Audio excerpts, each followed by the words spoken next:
Okay, good. Yeah, right, let's get this out of the way. That's enough of that nonsense. Now it's back to this nonsense. Hello. Let's get up. Natalie. Hello, Natalie. I want the reindeers back. I like the horns.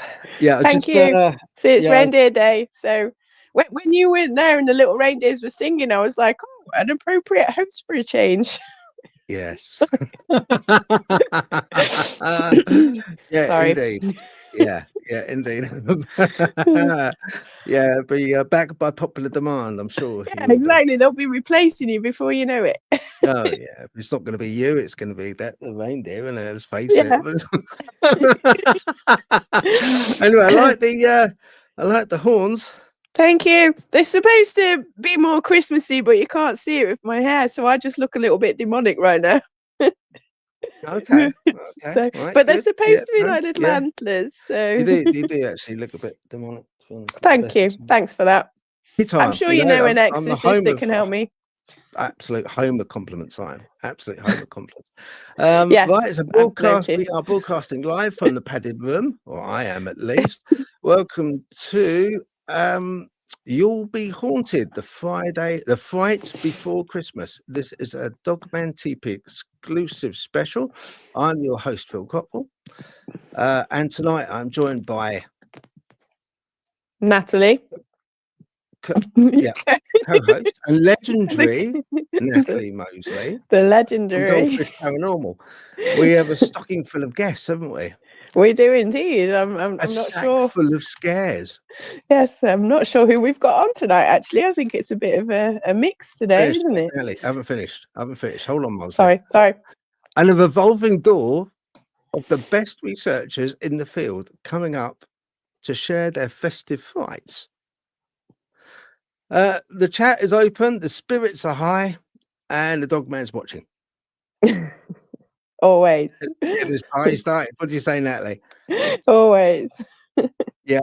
Okay. Are we ready to ruin some childhoods with scary Christmas stories tonight? That's the question. I reckon so. No, I think so. Why not? Why not? Yeah, why not? Yeah, I've already got my demon horns on. Let's go for it. Right, let's get the bunch on, shall we? Right, first of all, we've got this is the order that they came on. First of all, when they came onto the studio, we have Cindy, aka Giggles. Hello, everyone. How's everyone doing? Hello. Hello. Yeah, no, we're good. Yeah, really good. Yeah, not too bad. Being like just super busy, like yourself, super busy. Yeah. Just like I'm excited to be here. Thank you for the invite, Phil.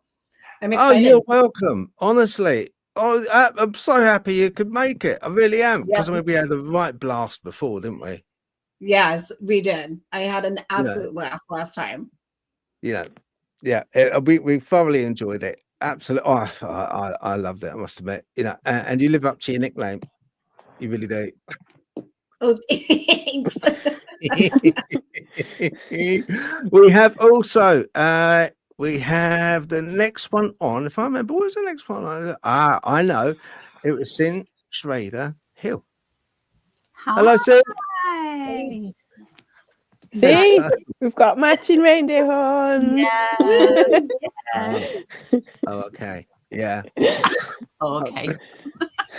Oh, okay. I like that. It's not very impressive at all. Yeah, I love it. Christmas hats, And where's his Christmas hat? I got a memo. Make sure there's Christmas hats on. And I thought, I'm not doing Christmas hats, but I'll put my antlers on. Was Phil wearing a Christmas hat right now? No. Scrooge. They're not wearing a Christmas hat. No, I'm not wearing. You don't have to sort of come down to that. So everyone knows it's Christmas. I don't have to wear a Christmas hat. I've got my romping jumper. Look, romping reindeer. But they're not romping so much, are they? No. But it's like the brownest Christmas jumper in the world, isn't it? It's like, Christmas jumpers, expect them to be like shiny and bright and festive. And Phil's is like, what is it, brown? Yeah, it's just like it's black like my soul. I can't quite manage to be black as the depths of hell, but I was a happy-go-lucky. I'm only 22. I was happy-go-lucky when I first started this show. I was quite a cheerful character. And then, the long drip of the podcasting world just kind of took its toll. Look at me. Look at the state of me. Honestly. No, it's terrible. No, Phil. No, you look wonderful, Phil. You look absolutely lovely. Look like over coffee grounds. Right. Who else did we have on after Sin? It was, if I'm not mistaken. Moving on really quickly. What a racing gets to. Is Wayne, I believe. We had Wayne on. Wayne. No, we didn't. We had sorry, Wayne. We had 1 minute, Wayne. Oh, no. We had Joy, wasn't it? Joy next. Yeah. Anyway, I'm going to bring him on. Let's bring him on. Right. Hello, Joy. Hi. Joey, we finally met. Love the reindeer ears. They're so cute. Thank you. I got my horns on my shirt. Close enough. Love it. Phil, I don't think you guys met. This is the other half to JJ. So this is Joey. Yeah. Hello, Joey. You all right? Yeah. Hi, Joey. Hi. Okay. That's good.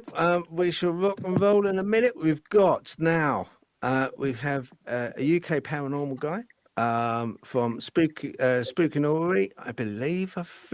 He works a lot with Mark Manley. Let's have a look, and we've got Wayne Seaton. Yeah. Hello. You're looking good, Wayne. You're looking really good, mate.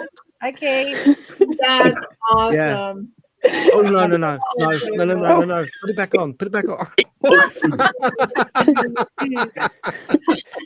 I almost broke the camera then. Good evening, everybody. Yeah. No, I'm sorry, Phil. I've got to take it off. All right, mate. All right. Okay. It's like the tropics in there. Yeah, I should have put a warning up for young children on the show, really. But anyway, it looks really good. Thank you for making the effort, mate. Yeah. You're welcome. Yeah. Looking like that, you should sort of do one of those Russian dances, Go on, watch while you do it. I think I'd fall over if I did. So, right. Last but not least, we have Daniel, Cryptid Wrangler. Here we go. Hey, Daniel. Made it. Nice to be here. Hey. Yeah. It's a jolly little crew we got. Yes, it is. We were jolly a minute ago. We've stopped. Hold on, Sin. I'm going to take that off, Sin. 1 minute. I will take that off. Never fear. All right. Philly is here. Yeah. Let's have a look. Where was it? Ooh. Oh, I know. I forgot. Hang on. Right. Boom. Bang. There we go. Okay, we're good. I'm going to move some people about so that we're a bit more. I'm going to move you. There you go. Oh, no, one more there. There you go. I'm going to move that over to there, like that. Okay, I'm going to move Giggles over that way. We're supposed to say wee. Okay. Yeah. Woo. Yeah. Good. So, how's the year been then for you guys? What's it been like? You guys put me right between you two so you could keep me in line, right? No, it's so that we can replace Phil. You see, me and you we can take over if he starts waffling. So me and you we're in prime position. So if we need to interrupt him, you're right at the top. So when you two start kind of like going into one of your waffling modes, I can just like. There you go. That's it. We're done now. That's it. Oh no, he's back again. I just have a little kip. He's waffling. Oh, waffle. Yeah, when you're waffling. When it starts, I can just hold it up. I've been looking for something. He says he's got a bell for me, so I'm going to get a waffle. And every time he starts, I'm going to hold the waffle up. That's genius. I'm so going to do that. Funny. Sorry, Phil. That's the Natalie bell. Yeah. Yeah. She does, honestly. I mean, between you and me, boy, she goes on. It's life sucking. It's life sucking. Then you see, that's the thing. It's more interesting. Yeah, but anyway, thank you all for coming on. I do really appreciate it. Natalie does as well.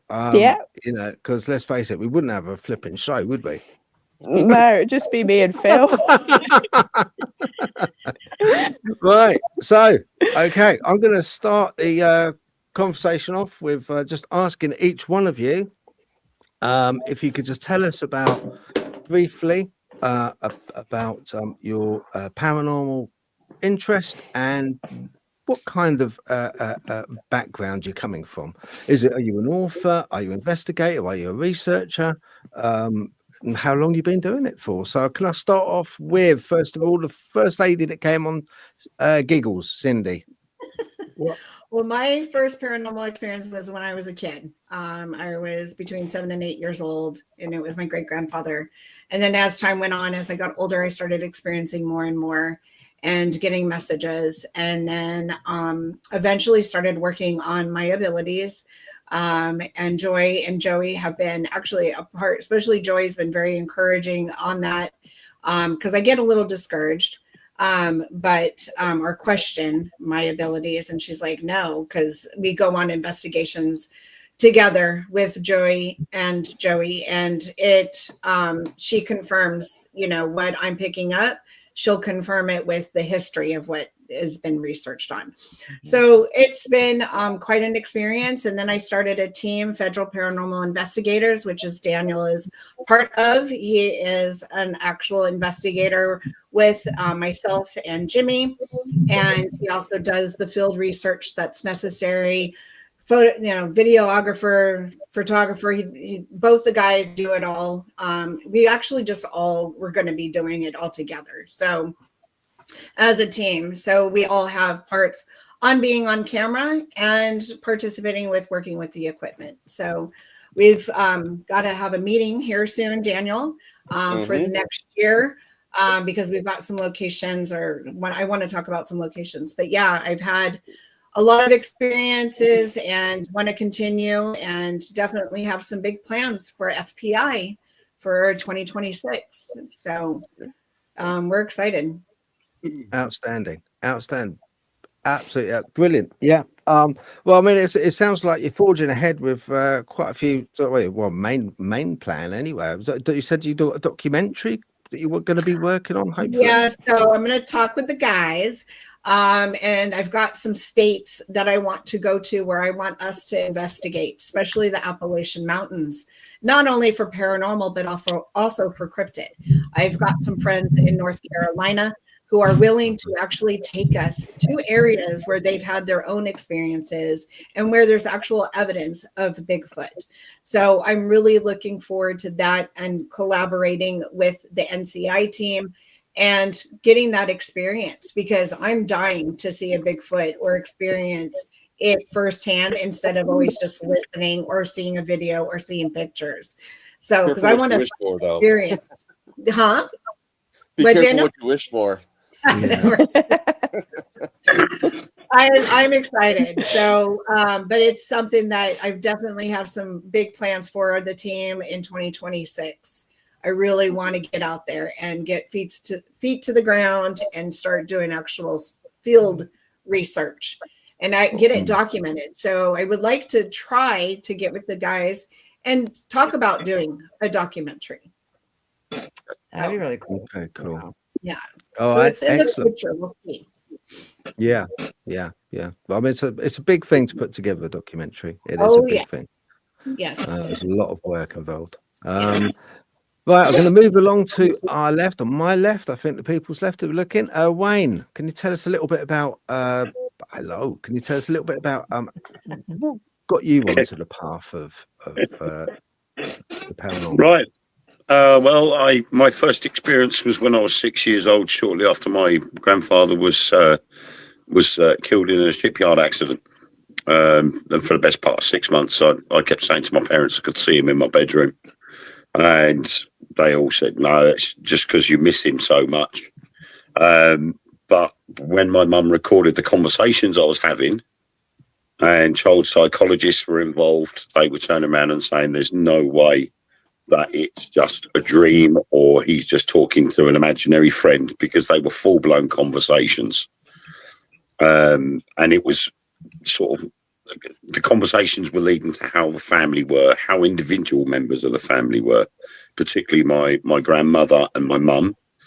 And that sort of put me onto the path of wanting to know a lot more about what goes on once the physical goes. And so I started reading lots of books, and when I was old enough, I'd go to local places nearby that were haunted. Unfortunately, after leaving school, I joined the Royal Air Force, and that sort of pushed me away from spirit side of things, and I got more interested in ufology, which I find it very difficult now. We have to call it uapology. Yeah, exactly. You know, we've called it ufology for so many years, and now we've got to call it uapology, which doesn't sound right. So I got into that while I was in the Royal Air Force, and looking at all the different places where different sightings have been. So you end up with Roswell, Rendlesham Forest, and sort of further afield. And I then sort of ended up walking into cryptozoology by mistake. So I've got a general interest of all-round paranormal. Then I started working with TV's Most Haunted and working alongside them for about 14, 15 years. And during that time, I created Spookinori.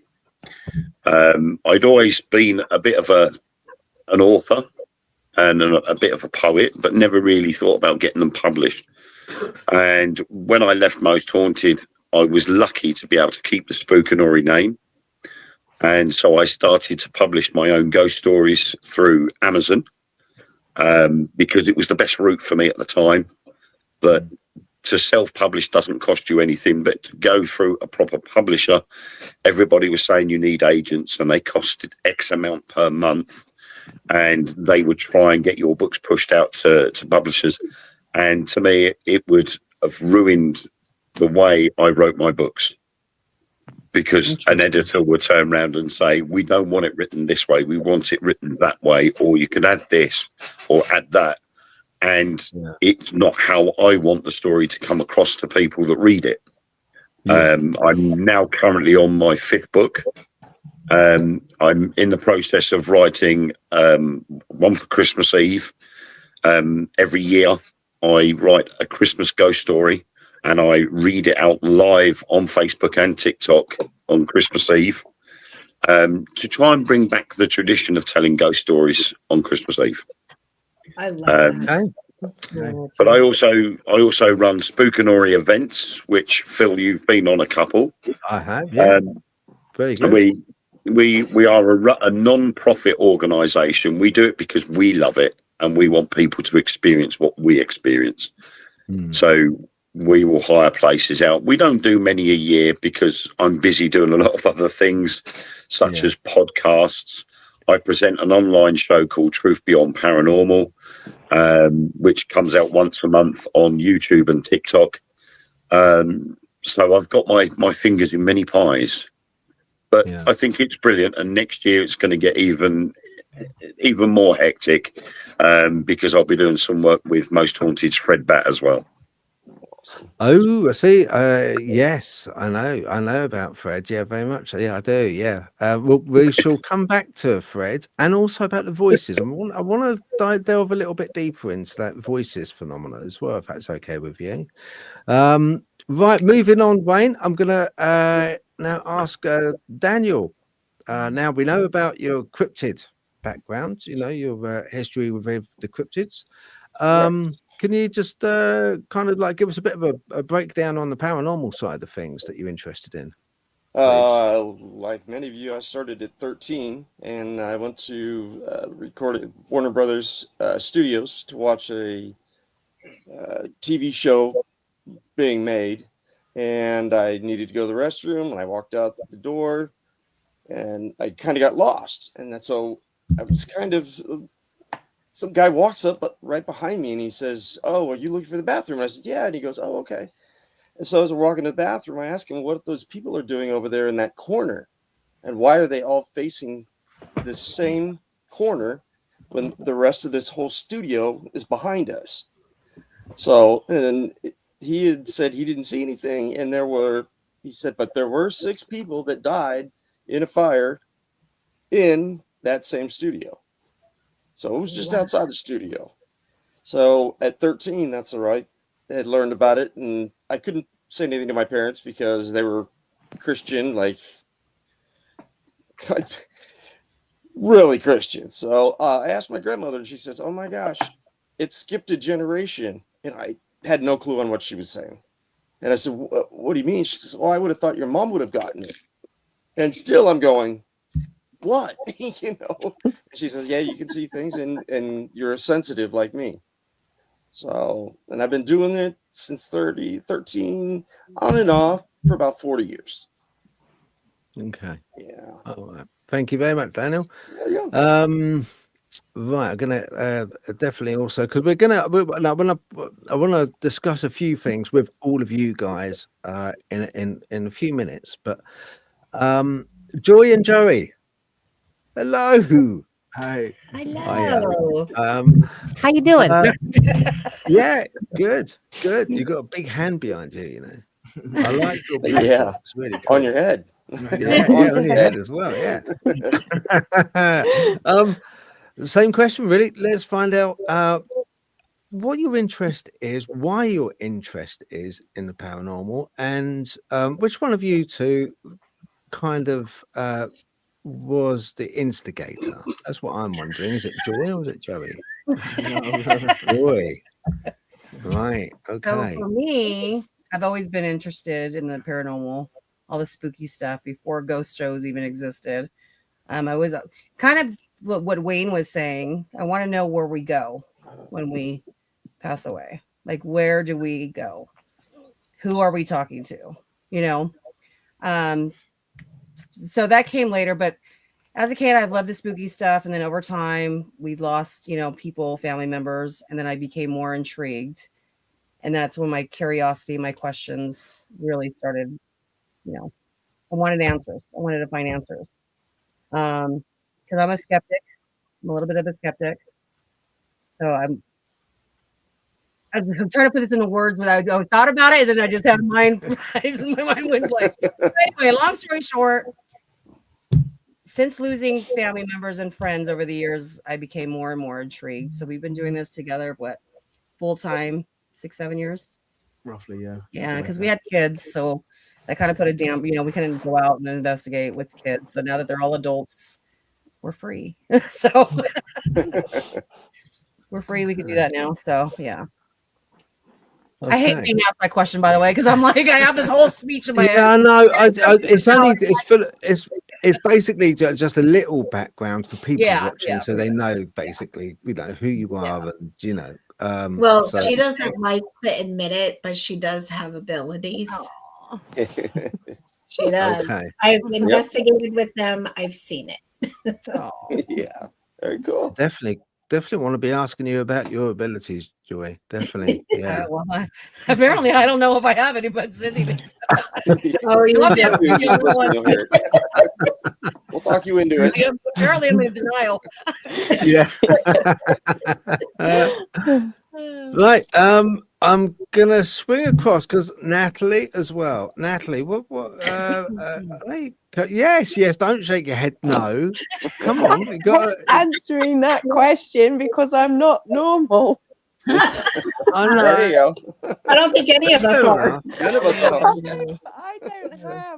I don't have an answer because I was like, oh, when was your first experience when I was a child? And it's like, no. I've tried not to have any experiences for most of my life. So I didn't actually start having anything like proper paranormal until like I had my horses. So it's like, and even then it was related to the horses.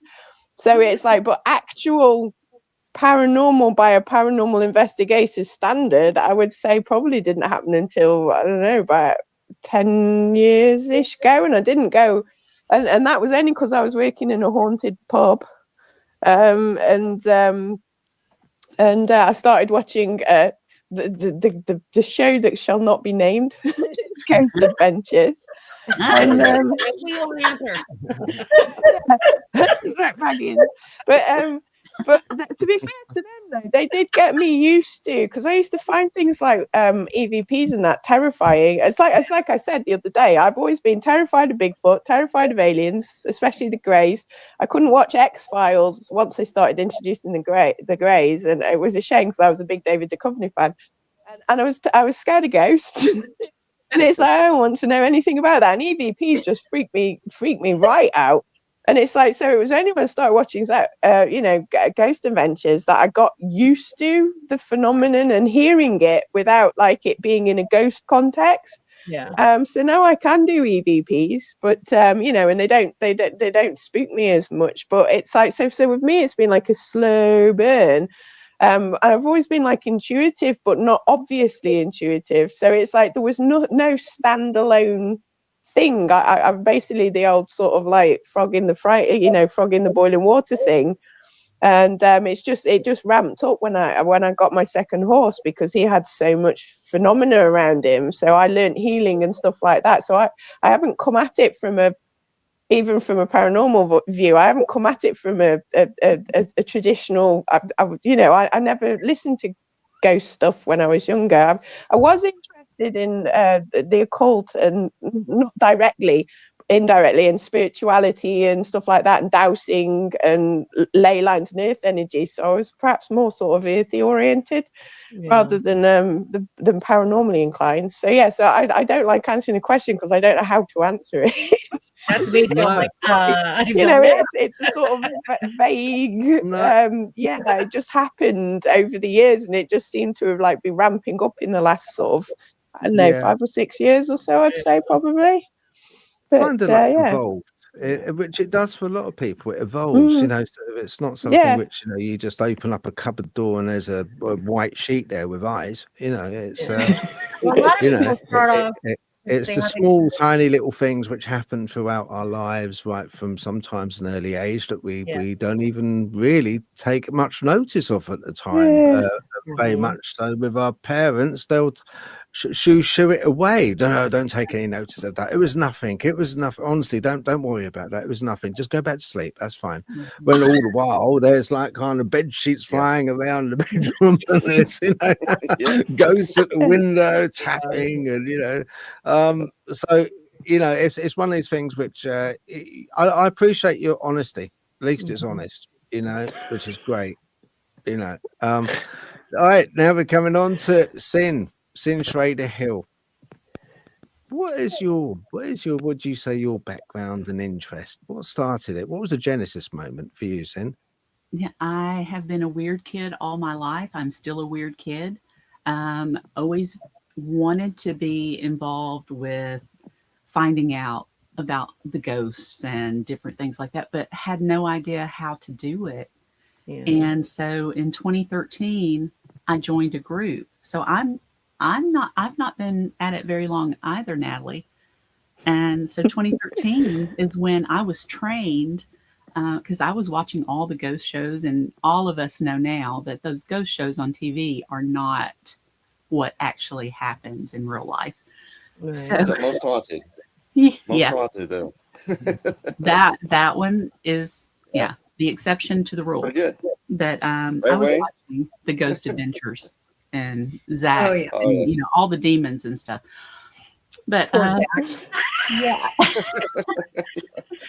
I guess 2013 I was trained, and in 2014 I formed Elk Valley Paranormal, which short for EVP, because I was working with audio. I like finding the voices. Yeah. And everything around me in Tennessee here is Elk Valley this, Elk Valley that. So Elk Valley Paranormal just kind of fell in. I started writing. I started editing first for my friends. And my friend, Mark Elliott Foltz, he does the illustrations for my books and the covers. And he finally asked me after the second one I did for him, when are you bringing yours out? Well, I hadn't even talked about mine. I hadn't even talked about it. I was scared to death to bring one out. And so now I've just brought out number 7. I'm working on 8, 9, and 10 right now. And congratulations. Perfect. Thank you. So they're all Yeah. self-published and they're all on Amazon. So I do the self-published thing too and believe in it. I don't want to go the traditional route. Yeah. Right. So that's me. Okay. Yeah. Right. What about you, Phil? I'll bring it. Yeah, I'll bring it up to me then. My name's Phil Copful. I never wanted or never had any thought to start a podcast. I never had any thought to go onto YouTube at all. No thought at all. Up until I was put on a cancer pathway. So they thought I had stomach cancer.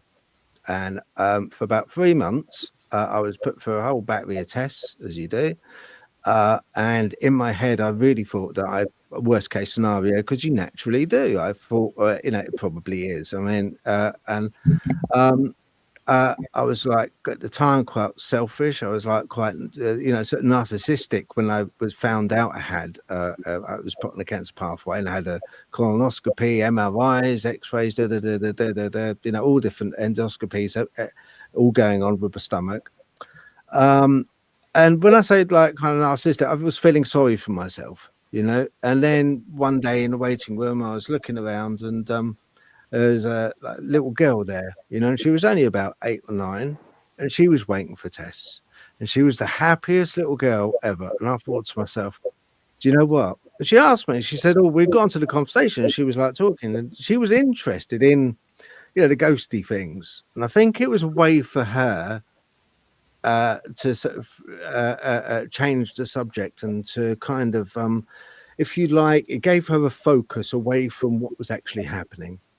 Luckily, thank God, she did get the all clear. Her mother told me later on, which is great. I got the all clear and I ended up with Crohn's disease.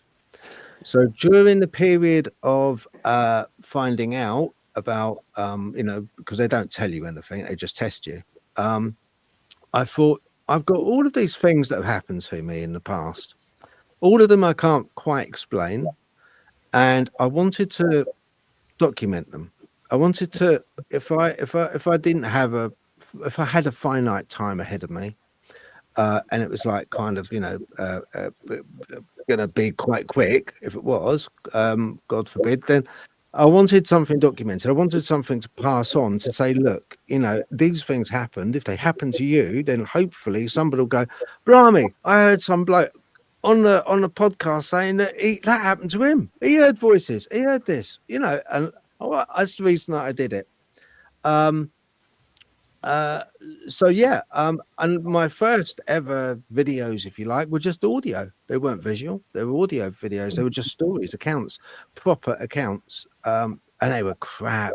Boy, were they rubbish. It was like a useless old microphone I was using, and I was just sat on the edge of the bed. I'm still actually sat on the edge of the bed, but I've got a comfy chair now. On the edge of the bed. I call it the padded room. It's the bedroom actually, but it's the best room in the house because it doesn't echo, because the other half's got so many flipping clothes. It acts like it's like a proper studio. It doesn't reverberate. The sound doesn't. Anyway, regardless. So that's me.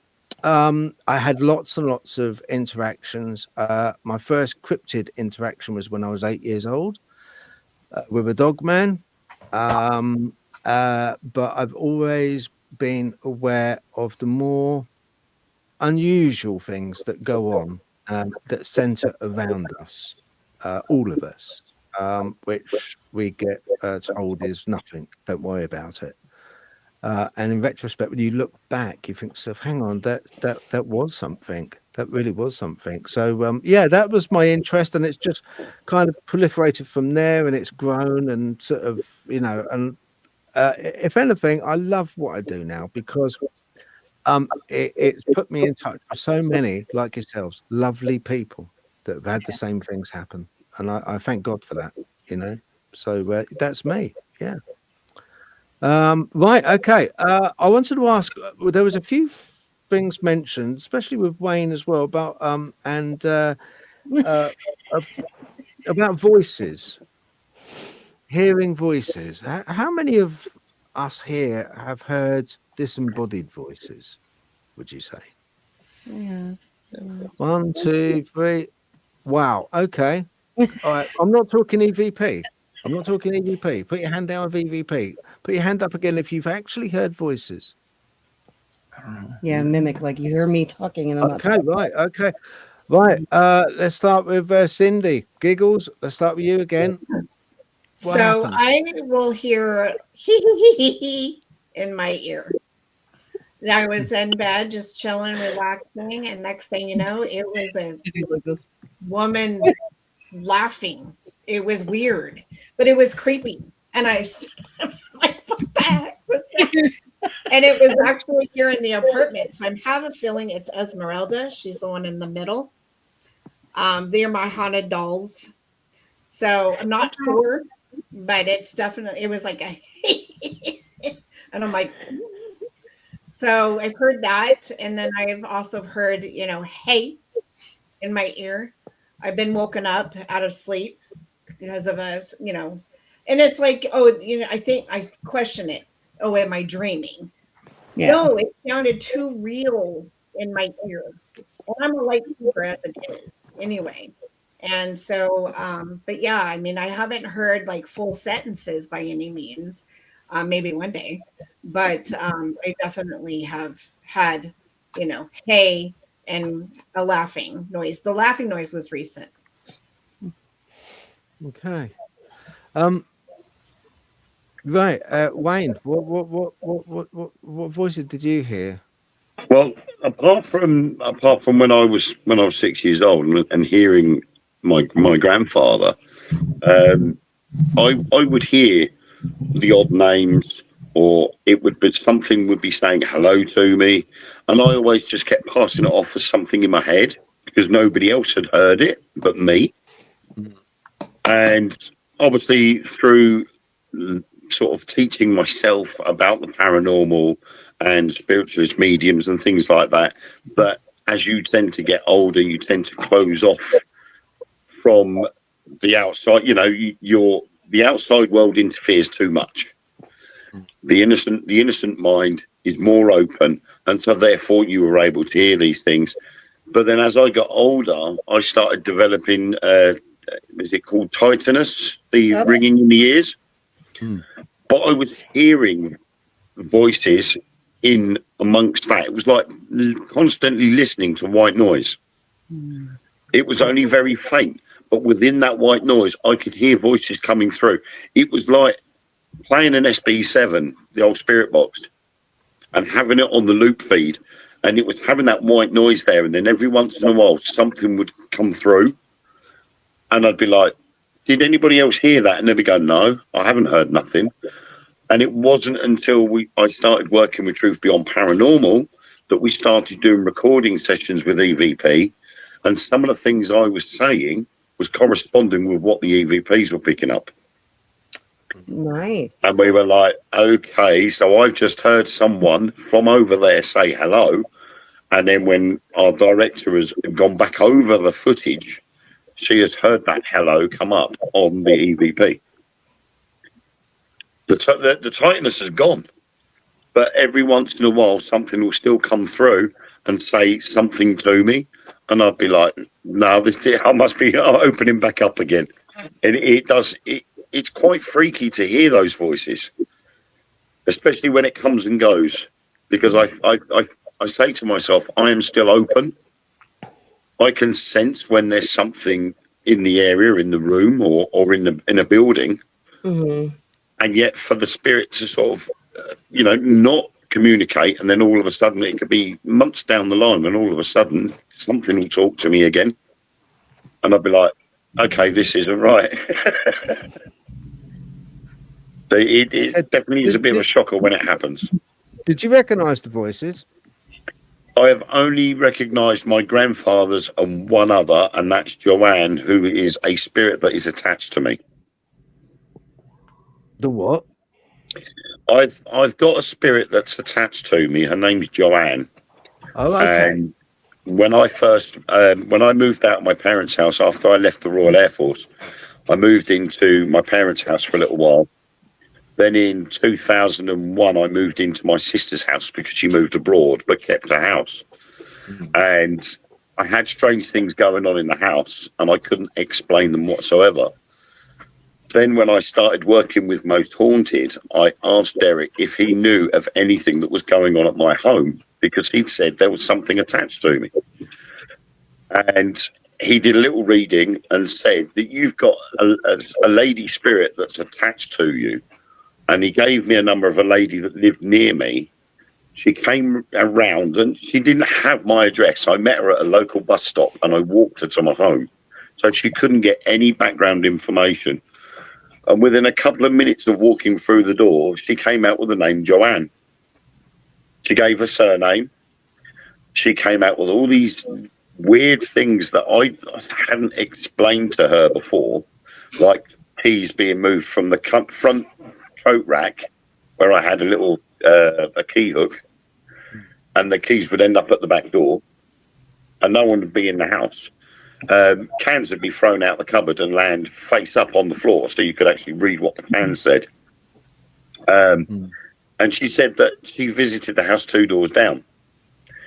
And when she left, I'm like, okay, I'm going to have to sort of look into this a bit more, research this even more. And I checked with the house 2 doors down and asked if they had any strange things going on. And they said, oh, only every once in a while, maybe once every 2 or 3 weeks, something weird will happen. And they never thought anything of it. I then went to Chelmsford in Essex to the Hall of Records and checked on the files of the house ownership. And back in the late 30s, Michael and Joanne Bloomfield had moved into that property until the husband had joined the British Expeditionary Force and went to Dunkirk. Wow. The only problem was he never returned. He lost his life on the beaches of Dunkirk, and unfortunately, Joanne died a year later, supposedly of a broken heart. Now, the medium that came round had told me she was waiting for me to return because I am her husband. Okay. Right. It was really, really freaky to hear that. And now she literally, we've moved house 3 times since, and she's been with me ever since. And so, of course, that's where the attachment has come from. And every once in a while, she'll sort of do something around the house to let us know. Now, none of us in this house ever eat Parma violets. Yet every once in a while, we would get the smell of Parma violets waft through the house. Okay. We don't have any violets or any flowers in the house because Ellen suffers from hay fever, my partner. And all of a sudden, you'd smell the sweets Parma violets. Wow. And it's a distinctive smell. And it would just appear. So I know when she's about when I smell that. And it's just bizarre. But I think it's nice and it's comforting as well to know that she's there. Yeah. I like how you had confirmation, like you were able to put a name. Yeah. Like a real person. I mean, it was weird because I mean, you hear people say, oh, it's my brother from another mother and things like that. But to actually hear somebody turn around and say, you're her dead husband. Yeah. And how can, really? And I'd never thought of reincarnation or past life regression. I never thought of anything like that, and I still don't really think of it because I don't want to have to relive his life or have that image of what he went through in his last days. Do you have an image in your head? Do you have an image in your head of him? I do, and I have actually written it down in a story that I'm going to have published at some point. Because when I write my books, I do a lot of descriptive writing. So there is a lot of detail in individuals or locations or a type of house. You know, I would go into quite a bit of detail, and the image of Michael that I got in my head wasn't that dissimilar to myself, only had a moustache instead of this white thing under my chin. but I want to draw it, but I'm not a good enough drawer. I want to be able to draw a picture of him. Maybe you could, ask somebody that is a good drawer, maybe, to sketch you an image out if you describe it well. Yeah, I mean, I can do that for you. Yeah, I mean, the main thing I get is his uniform. Every time I think about him, I get the uniform. Okay. But I don't particularly want the image of what he looked like when he passed. Right. I'm worried that if I think about that, that's what I'm going to get, and I don't want to. I don't want to get that. Do you know how he did pass? Do you know how he passed? It was during the evacuation. So as they were all being evacuated off the beaches, and the Germans were coming in. And attacking them as they were being evacuated. I think it was a German bomb landed nearby, and he died of shrapnel wounds. Okay. Oh, bless him. They never actually got him off the beach. Right. Okay. So, Wayne, thank you. I just want to quickly go back. Cindy, when you were talking about your voices, were they familiar to you? Like with Wayne, No. he had a... No. They weren't. No. Okay. All right. I just wanted to ask that. So it's important. There is a point to why I'm asking. Daniel, can I ask the voices you hear? What do you think? Because you're quite a discerning character as well when it comes to you're not just accepting of stuff. If you hear voices, I don't think you're the type of guy that would just like, you would question yourself even. What do you think? What happened to you? My grandfather had died. I never met him. We went back there for the funeral and to go through the ranch house that he had.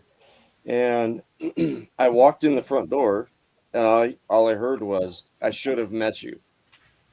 I was like, I thought my brother had said something. I looked at my father, and they're looking at me like, "What?" And I was okay, And he had said a couple of other things too that I really don't remember that well. But I was in bed, and they were watching like movies that he home movies that he was in, and I woke up and I said, "That's the guy that I heard." And he says, "Yes, that's me." And I said, "See, I told you." Nobody heard anything. He says, "One more time, I should have met you." So he was an alcoholic. And basically, that's what he died of. And he always said that he was going to come out and visit us, and never did. And so that was the kind of the weird thing of how I knew it was his voice, and how I could have matched it with what was on the videos and stuff that he was in. So yeah, that's about it on those. How old were you at the time when you heard that, Daniel? I think I was 14. I think 14 or 15. Okay. Yeah. And it was quite clear. It was quite clear. Yeah. I mean, enough to be able to discern that's the voice I heard. And they said, "No, you didn't. The TV was up too loud." I said, "No, I was dead asleep." And that voice is what basically woke me up. And for me to go out there and say, "Hey, that's the voice I heard." And they're like, "No, you misunderstood." And they of course, my parents had made up excuses and whatnot, but no, it was definitely him. So okay, all right. Daniel, thank you. I'm going to move over to Joy and Joey. Okay, you heard voices. Can you let us know what voices you heard? I'm talking like kind of the most standout ones, the ones which had a personal impact on you that you were like, Personal impact. I don't know if I can't remember. I suffer from, I don't know if you guys know this, but I suffer from CRS, which is can't remember shit. Yeah. So me too. I don't know. I can't remember if I had one did you have one that stand out? We hear voices all the time. I hear, mainly the EVPs, but as far as outside of the EVP stuff, she's heard stuff, but yeah, like he hears. Okay, let me put it this way, Joy. Let me put it this way. Have you heard a voice that is to you a personal voice? To you, was aimed either directly at you or was a voice that you recognized? Recognize? I mean, through EVP. Well, EVPs is like the can't. No, I know. I'm just saying, like just, but not like outside of an EVP. We hear so much stuff. Like he'll think I'm talking to him because he's always like, "Huh? What'd you say?" And I'm like, "I didn't say nothing." My kids will say the same thing. I'll hear stuff and think they're talking to me, and they're not. So it's like it's constant. We're constantly hearing stuff, so I can't pinpoint. I think if something significant, I think I remember that's like stood out, but no, I don't think so. I don't know unless I really just can't remember. I don't know. Okay, right. So you just hear constantly. It just kind of, you just kind of forget about it. Okay, so you just hear sort of general things that we hear voices all the time. Okay. There was one time we were investigating.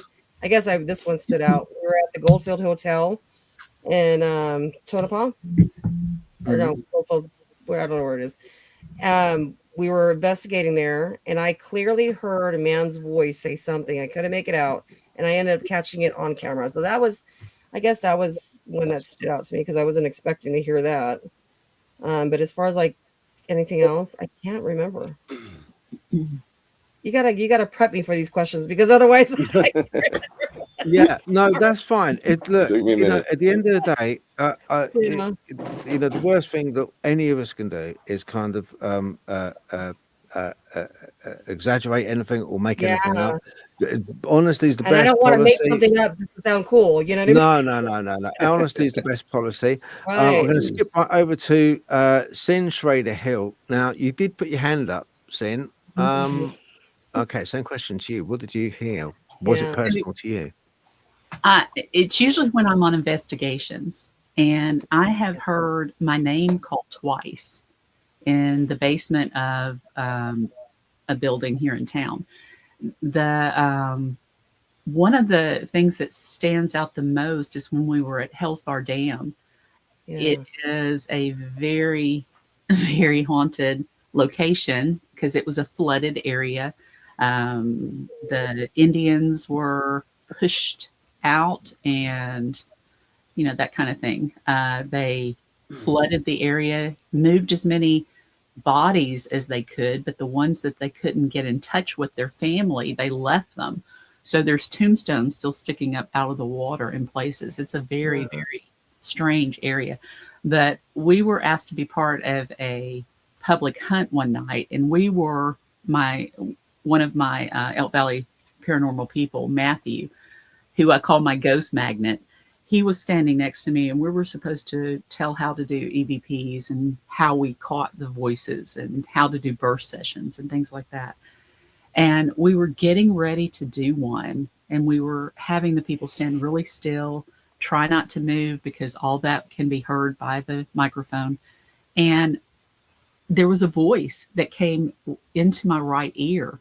And I turned and looked at Matthew. Matthew turned at the same time and looked at me.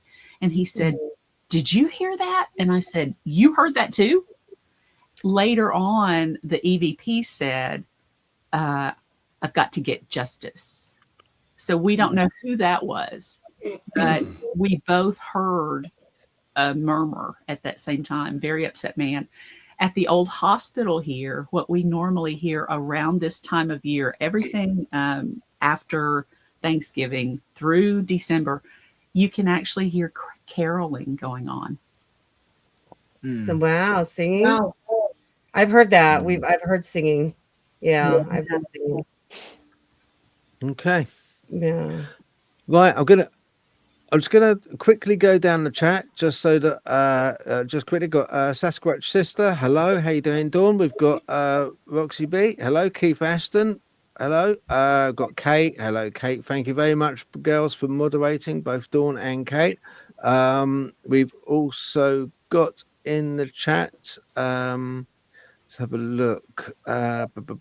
We've got Susan Valsden. Hello, mate. You all right? She's another paranormal investigator I know about. A very good one. Larry, how you doing, Larry? Larry Luttrell. Ready, steady, retro. Lovely that you could join us. We've got Marcella Silva. Hello, thank you for joining. Zenos Alice. Thank you. Good to see you here. Yay, boy. Frey 67. I guess you're a year younger than me then. Okay. I was World Cup, yeah. Let's have a look. We've got yeah, got quite a few in the chat. Chris Binder, hello. Chris says, hi, Sin. You must know him. Yeah. Delroy Kelly, hello, Delroy. Very, very nice that you could come on. Got L. Mawson, hello. Thank you for joining. Good to see you here. Yeah, we've got absolutely tons. Right. Well, I wanted to quickly go down the chat just to mention a few. I'm going to carry on reading out Dragonborn as well. Lovely to have you on. Thank you very much. Got V Team Paranormal 2224. Merry Christmas to you, and Merry Christmas to actually everybody. And thank you very much for joining. As we go along, I shall be shouting out more names, but it's great to see you on here. I wanted to ask the people in the chat, and I wanted to ask you guys in the studio. You've heard these voices. Some of them have been quite personal, names being called. Nearly, I would say, and let me know in the chats as well. Everybody has heard voices. Now, not everyone is schizophrenic. Not everyone has problems. You know, you know, we're quite balanced people. You know, but everybody's heard voices from the point of view of you very often hear. You might have a partner that's downstairs or in the kitchen. You might have a partner that's over the other side of the room, and you'll shout. You'll turn around, and go, "Did you call me?" No, and you'll hear that voice. But that voice will mimic your partner's voice almost identically. So anyone in the chats that's had that, let me know if that's happened to you.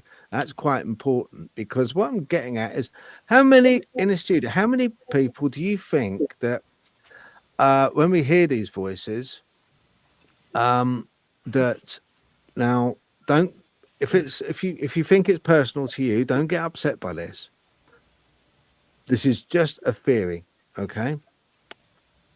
Could it be that these voices are manifesting in such a way as to mimic maybe somebody you know, or mimic somebody that you want, that you're comfortable with hearing, when actually they're not that person? Do you see what I'm saying? How many of you think that it could be something completely different, which is mimicking to fool you? I mean, sometimes. Yeah. Cryptids, they do that. They try to draw you into a forest line, and then you get lost, and it's somebody, you know, your spouse is out of town, but you hear their voice. Yeah. But it's just a little off, and they're telling you, "Hey, I need help. Will you please come help me?" And you're going, "He's away on a business trip, so that can't be him." But it's just a little bit off. But yeah, it happens with cryptids. A lot of ours is calling us, like trying to get our attention, is what we hear. Like, hey? Yeah, or like, I'll hear him say, hey, and I'm like, what? And he's outside. Yeah. Or I'll hear my kids, call me, and I'm like, I'll go and I'll say, what? And they're like, I didn't say anything. They hear that a lot too. It happens. There's also I don't know what it is, but it's a new phenomenon where there'll be somebody at your front door saying, hey, please let me in. This guy's trying to kill me and this and that. And you answer the door. Nobody's and there. You've just accepted that spirit into your house. Oh, no. And they stay. Well, they say not to answer too. They say when you hear your name, not to answer. But and that was another thing when we did the documentary a couple weeks ago. One of the guys I was with from, Appalachia, and he would say, if you hear something, they're called no you didn't. Yeah. And I was trying to figure out what that meant. He goes, don't answer. You'll hear somebody call you from a distance, and you'll say, hey, did you hear that? No, you didn't. You just let it go, forget you heard anything, and just go on about it. So there's different aspects. Yeah. But that's similar phenomenon. Yeah. I mean, it goes hand in hand with getting our attention, doesn't it, Daniel? It's like kind of very often. How many people here have heard things like bells? When you've been on an investigation, do you ever hear bells? Wayne, you hear bells? Not necessarily bells, but I've heard drums. Drums I've heard. There's a place near me, Harrods Redoubt Fort. It was built during Napoleonic times, and it has a dry moat around the outer edge. And on more than one occasion, we've heard what has been described as a drum being beaten. And we've called him the drummer boy. And we've experienced it 4 times now, and out of 10 times that we've been there. And it's specifically in the dry moat. Now, the actual fort itself has been built inside like a hole at the top of a hill. So they've made a crater in the top of the hill, and they've built this huge fort in the shape of a donut, a big concrete donut in the middle of a crater. And the dry moat is where the drummer boy walks around. And we've chased him. We've literally come out one side into the dry moat. We've heard the drums on the other side of the moat. We've gone round to where the sound's coming from, and it stops and appears on the other end of the moat. So we kept going round and round in circles. We've had people go either way around the donut, as we call it, and still nobody's seen it. And when we first heard it, we thought it was somebody nearby had been playing a set of drums, because there are a few houses nearby the location. But when you hear them at 1 o'clock in the morning, you don't. You have to rule out someone with a drum kit, because there are, there are houses next to it, and the last thing you do is upset your neighbours by playing a set of drums at 1 o'clock in the morning. At 1 o'clock in the morning, yeah. And so we followed these drums, and we're like, okay, that's really weird. I mean, the problem is with hearing bells. A lot of churches, especially in the UK, they have their bells set on a timer. And so a lot of bells would automatically go off on the hour every hour. And they put mufflers on them at night so they don't ring so loud. And I think that's why I love doing the investigating, is because of the fact that you look for the answers. And you can tend to find answers to a lot of the things that you hear simply by just looking around you. The environment around you will give you a lot of the answers. But it's when you can't get that answer, like with the drummer boy, that we're all shaking our heads and going, okay, that's not right. Oh, that's cool. We hear a lot through our spirit box sessions. Is I hear bells, I hear REM pod beeps, but not disembodied bells, I don't think. No. Well, remember when we went to the Queen Mary, and I was doing the SS method, and I heard a bomb sound. Oh yeah. It literally boom. And the ship was used for military at one point, and it actually crashed. So that was quite interesting. I had an interesting experience, and to this day, I still don't understand. I went to an Asian restaurant to have dinner. There was a piano guy playing, but he was playing modern type relaxing music. I went to sit down at the bench or the table, and all of a sudden in my right ear, I could hear 1800 music. My ear just itched when you said that. And I'm like, wait, what? I said, do you hear that? I said that to Marcus, my friend of mine, and he's like, "Hear what?" I said, "You're not hearing that." He goes, "What do you mean? The piano?" I'm like, "No, no, no, no. It's not that kind of music." I said, "It's like back in the 1800s." And I said, "I'm hearing it in this ear." And I kind of was like, "Why am I hearing this?" It kind of like, am I losing my mind? I literally thought I might have been losing it. Like, am I going crazy?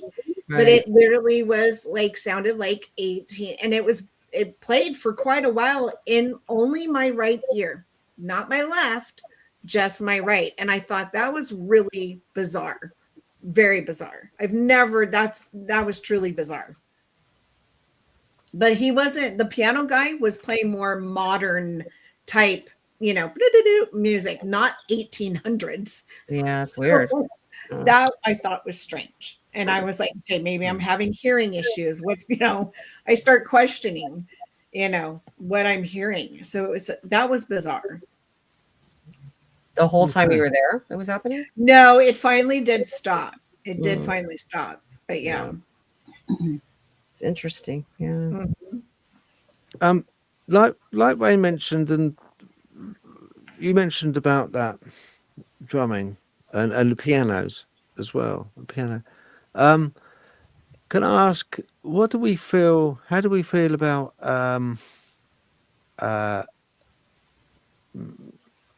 hereditary haunting from the point of view of is it also stone tape?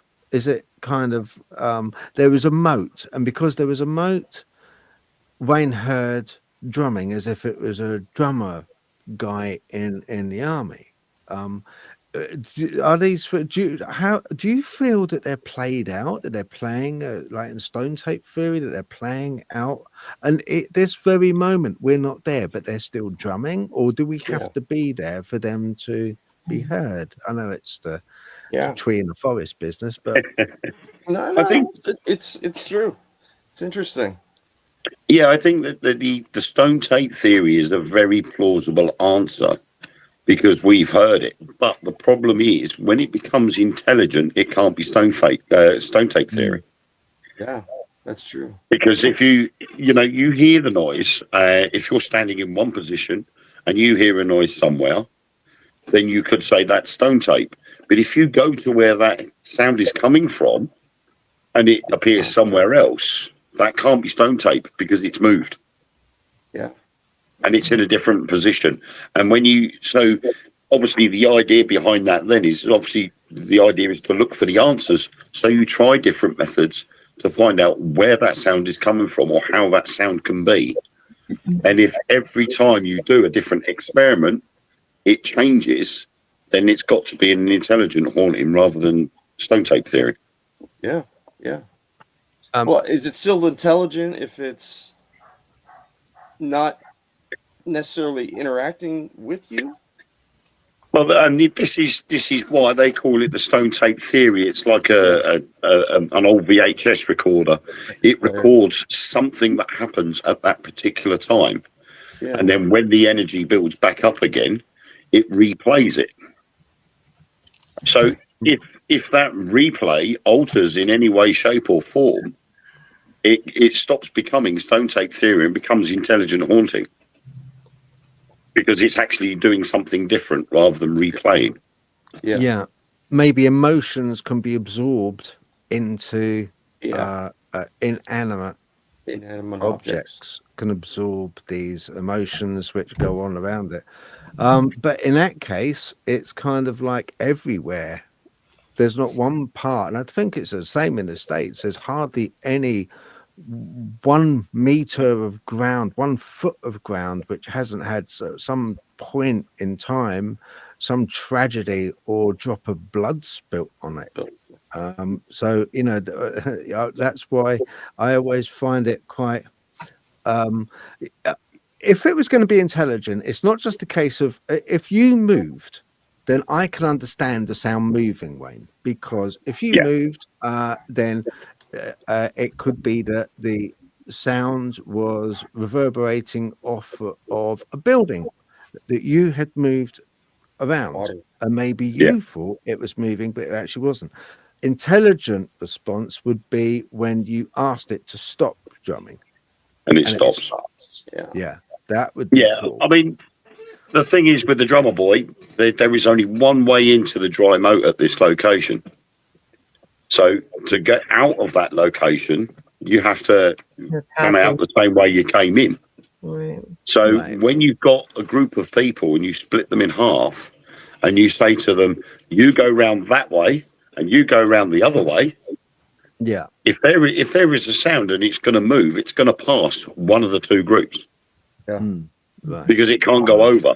Right. So it has to go through us. And one of us would have, one of the groups would have seen it. But then when you sort of like stand there and scratch your head and go, hang on, that can't be right. It's now playing out on the other side. And you all run back to that same point and it stops altogether. And then you don't hear it again. And you might not hear it again for 2 or 3 other visits. It would still come under the stone tape theory because it is not doing what it does every time. Yeah, it's a joker, isn't it? It's an absolute, whatever we're dealing with, is a flipping joker. It's like it's playing with us. It's toying. I mean, we were us. told it was a 12-year-old boy, the drummer. Was a 12-year-old drummer boy in the Napoleonic armies. So there could have been this sort of childish persona to this lad, although he would have taken his job seriously. If he was just in the dry moat practicing, he might have had a moment where he wanted to be silly. And if he is intelligent haunting, he might have decided to sort of have a bit of fun with us because we're there in the middle of the night, wandering around the dry moat, trying to find evidence of an afterlife. And he's thought, you know what? I think I'm going to have some fun with these guys. I'm going to run around in circles with them. Yeah. And they're going to chase us. Yeah. Yeah. That's cool. And the good thing is with spirits is they can just disappear at once. So maybe he may not necessarily have had to have come past us. He could have just disappeared there, walked past us without us seeing him, and then popped up the other side. So it is strange because, I mean, obviously stone tape theory relies on the amount of energy at the time to replay. Yeah. But also spirits need the energy to replay or to do anything. So it all revolves around the energy. And I think the more haunted locations tend to be more where their ley lines cross. There's a lot more energy when there's a concentration of ley lines. Yeah. You look at Rendlesham Forest in Suffolk, there's ley lines that crisscross all over Rendlesham Forest. And so that's why there are a lot of Druid and the Saxons sort of appeared around that area.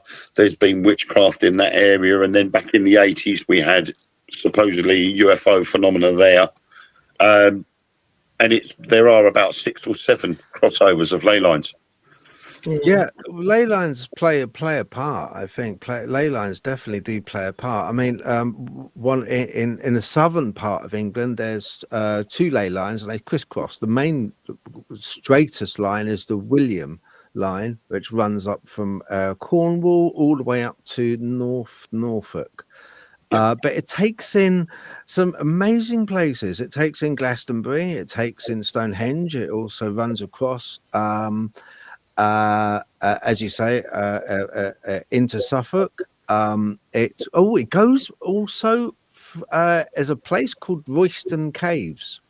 Very interesting place. When you go down into Royston Caves, and this ley line goes directly through the cave. And when you go down this cave, very famous, Google it. It's the carvings. Nobody can make head nor tail with the carvings, and nobody knows who carved these carvings in this cave. Nobody. And the ley line, the William line, runs straight through it.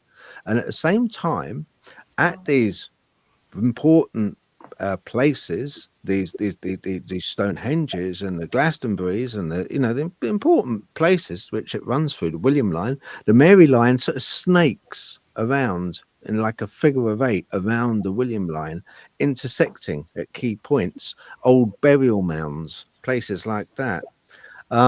and we often have cryptid sightings on burial mounds and places like that. So I think with the ghosts and the crypt, I think it's ley lines do play a part. You're quite right, they do. There is an energy there, which we as yet haven't really tapped into, and it goes on to things like places that disappear. Houses have disappeared. People have said they've seen houses, and the next minute they go past, they've disappeared. There's one notable one I know of in Suffolk, which is opposite the Polish War Memorial, and there was an account of I think it was a police officer or something and his wife, but they opposite the Polish War Memorial. It's a big, almost like a needle point of a monument goes up on the 1065 road.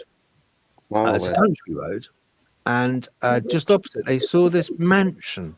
Huge mansion, and they reported it, and they was like, they reported it because they hadn't seen it before, and I was like, oh wow, it's been built quick. Was that, and it looks really old. It looked really sort of dilapidated and old, and they couldn't quite figure it out. So I'm sure he was a police officer. When he went back to the station, he explained to his colleagues, and his colleagues said, I've never seen that. Of all the times we've been driving around, never seen that. And when they went to investigate, just out of sheer nosiness, it wasn't there. And that was on the ley line, same line. So it is an odd thing, isn't it? Actually, there's, I had heard, well, it was somebody that I work with runs the child train, but it's at Disneyland. And Walt Disney, when he bought that, he wanted it perfectly centered on a ley line.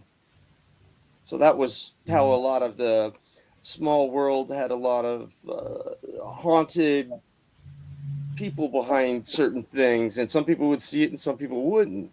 So, but he specifically wanted those ley lines to land exactly where it's at in Anaheim. So, yeah. And when you look at it, you dive back through history. When you look at the likes of Stonehenge, perfectly aligned stones with the stars, and the pyramids with perfectly aligned stars, they knew about ley lines way back then. Yeah. And it's something we don't really look at nowadays, apart from the likes of ourselves who know about ley lines and research into these things, because we're like, well, okay, we've got a haunted location here. Is it sitting on a ley line? Yeah. Because of the amount of activity, could a ley line be the cause of that activity? So you look it up. Yeah. But a lot of people just don't include ley lines in anything. Yeah. Well, and Area 51, those are ley lines. So it definitely has something to do with the ground it's sitting on and whatnot too. Yeah, it does. There's go ahead. Sorry, Daniel. Got I heard my son calling me in my home when I went in to see him. He was doing his exercise on bike. He was not calling me. Yeah, okay, that's exactly what we hear. It happens. Got from Kate, 10:30. I've heard bells, voices, and laughing, plus marching, and a train. Weird. I know the stuff that people hear is like crazy. It plays. It does play. Phil, I'm just thinking. You're talking about voices and things. I've heard out of context noises like popping and rustling sounds that aren't anywhere. I get it a lot in my bedroom, usually, like you say, when there's some activity around, and it'll wake me up because it's so weird, and it's like a pop, and it's like it's in the corner of the room, and it's always in the same, but it's like in the room. I've had a weird sort of rustling noises before now, and almost like a crisp packet rustling, but it's in my room, so it's not even like neighbors or anything, and it's woken me up. And I've also had like booming noises, as in like a dungeon door slamming shut, but I usually get that more when I'm doing healing work. or when we've had like say storms, and there'll be like electromagnetic energy, and as soon as it drops back down, it's almost like it pulls back down into a hole, and a door slams shut over the top of it. Air pressure changes. No, it is literally like a door shutting, banging shut, but it's like a dungeon door deep underground, booming shut. I can't really. That's what does that sound like? The noise. Yeah. The metal. Boom. Well, you know too, because we were talking about it, where the portal that opens when you hear that slamming gate, the metal cement. Yeah, because it sort of, that's why it coincides a little bit with my healing sometimes. If I shift something nasty and send it on, I'll get the booming sound afterwards, but not always. But I have also had it corresponding with sort of like electrical activity in weather patterns, and then it's almost like you get a psychic attack happening, and then as soon as that energy drops and pulls away, you can hear it sort of going, and a booming noise, or like a door, slamming shut noise. But I don't associate it with like with you guys saying about like normal things like drumming and ghosts and noises. So the noises I'm hearing are like out of context ones, but I do assume, like you say, that it's usually something popping in or out, or passing. Once it's gone, it's like bang, shutting the door behind it type thing, and it's usually quite an aggressive sound as well. So it's sort of like slamming the door on the way out type thing. But I usually associate that with a psychic attack, or when I'm doing some healing very occasionally, rather than just being, like investigating or anything. So it's like that tends to be the kind of weird noises that I hear. But it's quite a strange phenomenon. A lot of people get like when they're just coming out of the cusp of sleep, and they get like they're awakened by a massive big bang. I have on many occasions, and it's almost like someone's like, I was talking with Daniel about this before, weren't we? Where it sounds like someone almost driving a car into the side of the house. It's like a massive big bang, and it wakes you, and you kind of think, what the hell is that? It is a phenomenon, which happens. Psychologists believe it's in here, but who's to tell? I mean, we've been out in places, and I'm sure other people here have been out in places where they've heard a strange sound of like a metallic or a door sound closing, either in the woods or on location sometimes. Well, I know that also ends up being part of the whole cryptid thing. They hear it in the beginning, and something with cryptids will happen, and then they'll hear it again close, and everything is shut off after that. So it makes you wonder why all these military bases in the US are right next to portals. So which would account in a way why we see all these drones and UFOs around them. I guess you could say what we hear is all significant, because when you said it has to be, when you said significant, I guess they're all considered significant for all of us, right? Yeah, I was thinking more like a loved one, hearing like a loved one calling me or something. But what do we know about the paranormal? What's the one universal thing? And even really with cryptid as well, to a certain degree, because we find a lot of cryptids that kind of morph out and cloak and stuff, and it seems to there's one common denominator that happens when we are investigating. Have a guess, if you can guess what that common denominator is when we're out investigating. What happens to you guys when you're out investigating? It brings us together. Which one? It brings us together. It brings people together, the living together, I guess. When you're out investigating and you're trying to document stuff, what happens? What's the one thing that happens? Ask you something. Equipment failure. I was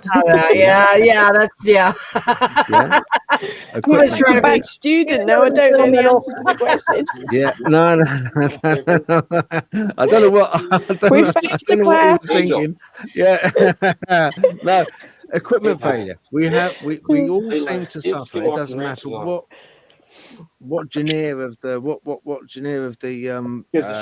paranormal supernatural it is. We all seem to suffer with that. So that says to me, that screams out that is it because it's interfering with electricity? Is it electromagnetic? This what we're dealing with in essence? This entity that we're dealing with, is it get its energy? I had a little tiny story, and I remember many years ago, I was with a partner who had kids with. Anyway, it ended awfully. It was awful. But I remember waking up. I've said this story before, but I remember waking up wanting to go for a wee. Okay, so I went to the toilet, went for a wee, but I had a strong compulsion. I felt almost faint. You know, sometimes when I was younger, I used to puff a little bit. Okay, and after having a beer afterwards, I would like kind of feel a bit faint and a bit almost like I was going to white out. You know, you get that cold white sweat come over you, and you're like, oh, you know. And I felt like that, and I had to sit down on the toilet, and I just slumped and I fell asleep on the toilet. And it was this was I don't know, 2 a.m. My partner was in bed. She was asleep and I left her. I just got up to have a wee, but I just slumped on the toilet and just fell asleep. That was it. Gone. I don't know how long I was asleep for, but when I went back into the bedroom, she was propped up in bed, white as a sheet. And I said, "What on earth's the matter with you?" And she said, "There was a woman at the bottom of my bed talking to me." And I was like, "Sorry?" She said, "Yeah, it's an old woman talking to me." And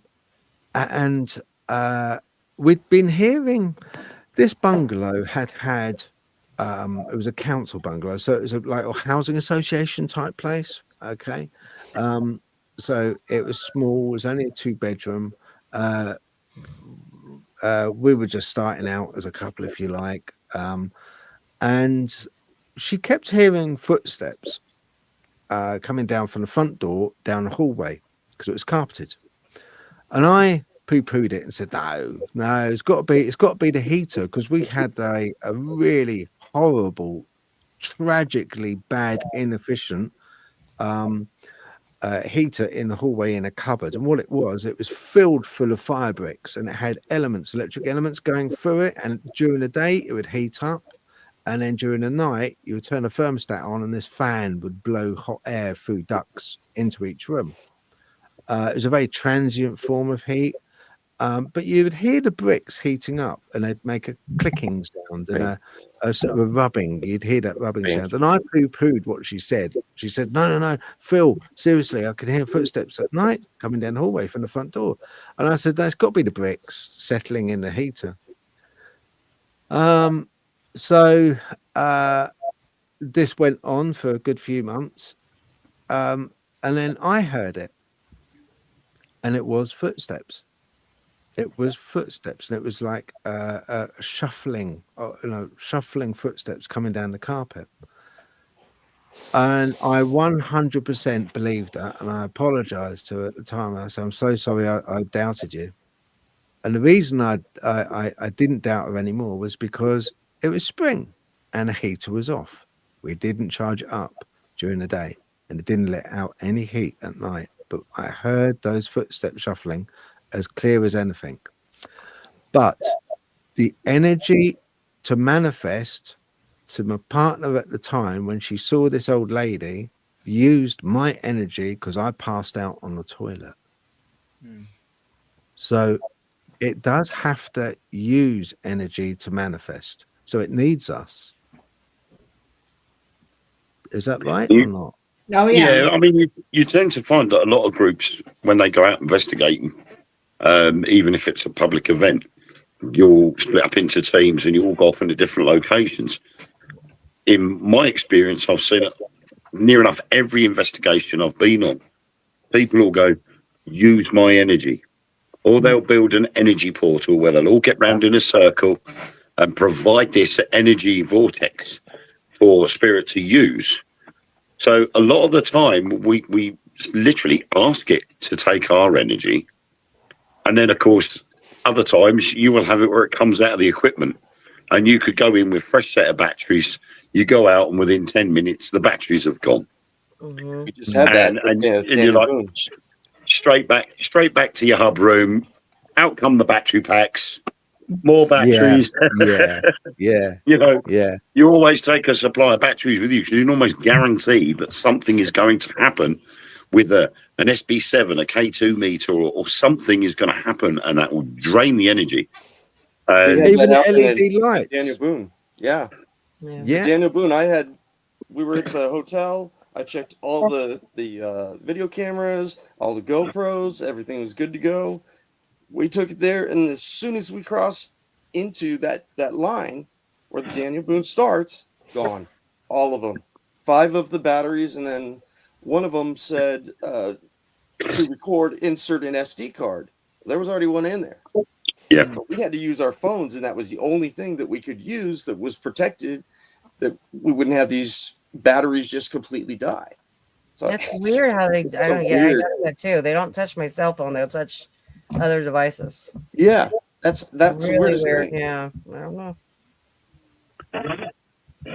Not to go backwards, but Phil, we were talking about ley lines, and I thought about it. Really quick, you guys, I have to log off. I have another show I have to do. Thank you for having me on. Us on. I hope you guys everybody has a Merry Christmas. You too. Yep, no worries. Oh, bye, Joey. No, I don't, because you're going. I'm just gonna kind of, yeah. Like, what happened? I was like, I hear him. Did he kick me off? I put you off. I stunned you. I don't want to ruin your next show. I was like, yeah. No worries. Listen, thank you. I appreciate you coming on anyway, because I didn't expect you to come on. Yeah, no, I'm sorry. My answers were kind of like. You're fine, Joey. In the description on this, everyone on the studio, all their details are in the description on this. But Joey, let us know again what your any groups or your YouTube. Can you just tell us what it is? So we're JJ Paranormal. We go on Facebook, Instagram, and YouTube. Okay, cool. And TikTok is JJ Paranormal 1. If anybody's interested. Okay. All right, and lovely. Listen, thanks for coming on. I appreciate it. Thank you guys so much. You guys were all awesome. I'm sorry I have to get off, but thank you for inviting us on. All right, no worries. Bye, right. Thank you. Right, take care. Bye. Bye, everybody. Merry Christmas. Bye. Bye. Right. That's great. Okay. Right. That's a bit better on the screen now. That's a bit better. A little more evened out. People about now. All right. Okay. Let's have a look. Yeah, that's fine. All right. That's good. All right. Yeah. Yeah. Go on. You were saying, yeah, with ley lines. Yeah. I was just curious because I was wondering where Skinwalker Ranch is. It's on a ley line. So I didn't even think of that. And I thought that's why I was telling Lori. I'm like, can you look that up to see? And sure enough, it really is. It says, not scientifically proven, but many theories and researchers speculate the Skinwalker Ranch in Utah is located on or near a convergence of ley lines. So that could explain a lot of what's going on out there. Yeah. Yeah. There's an awful lot of energy anyway. When you think we've got ley lines, we know that. Okay. Yeah. But if, as we believe, there's in the center of the earth, there's a large ball of iron revolving at colossal speed. The earth is revolving opposite this iron ore orb, as I believe. And there is water and lava. There's oceans of water under the Earth's crust. They found oceans, absolute massive oceans.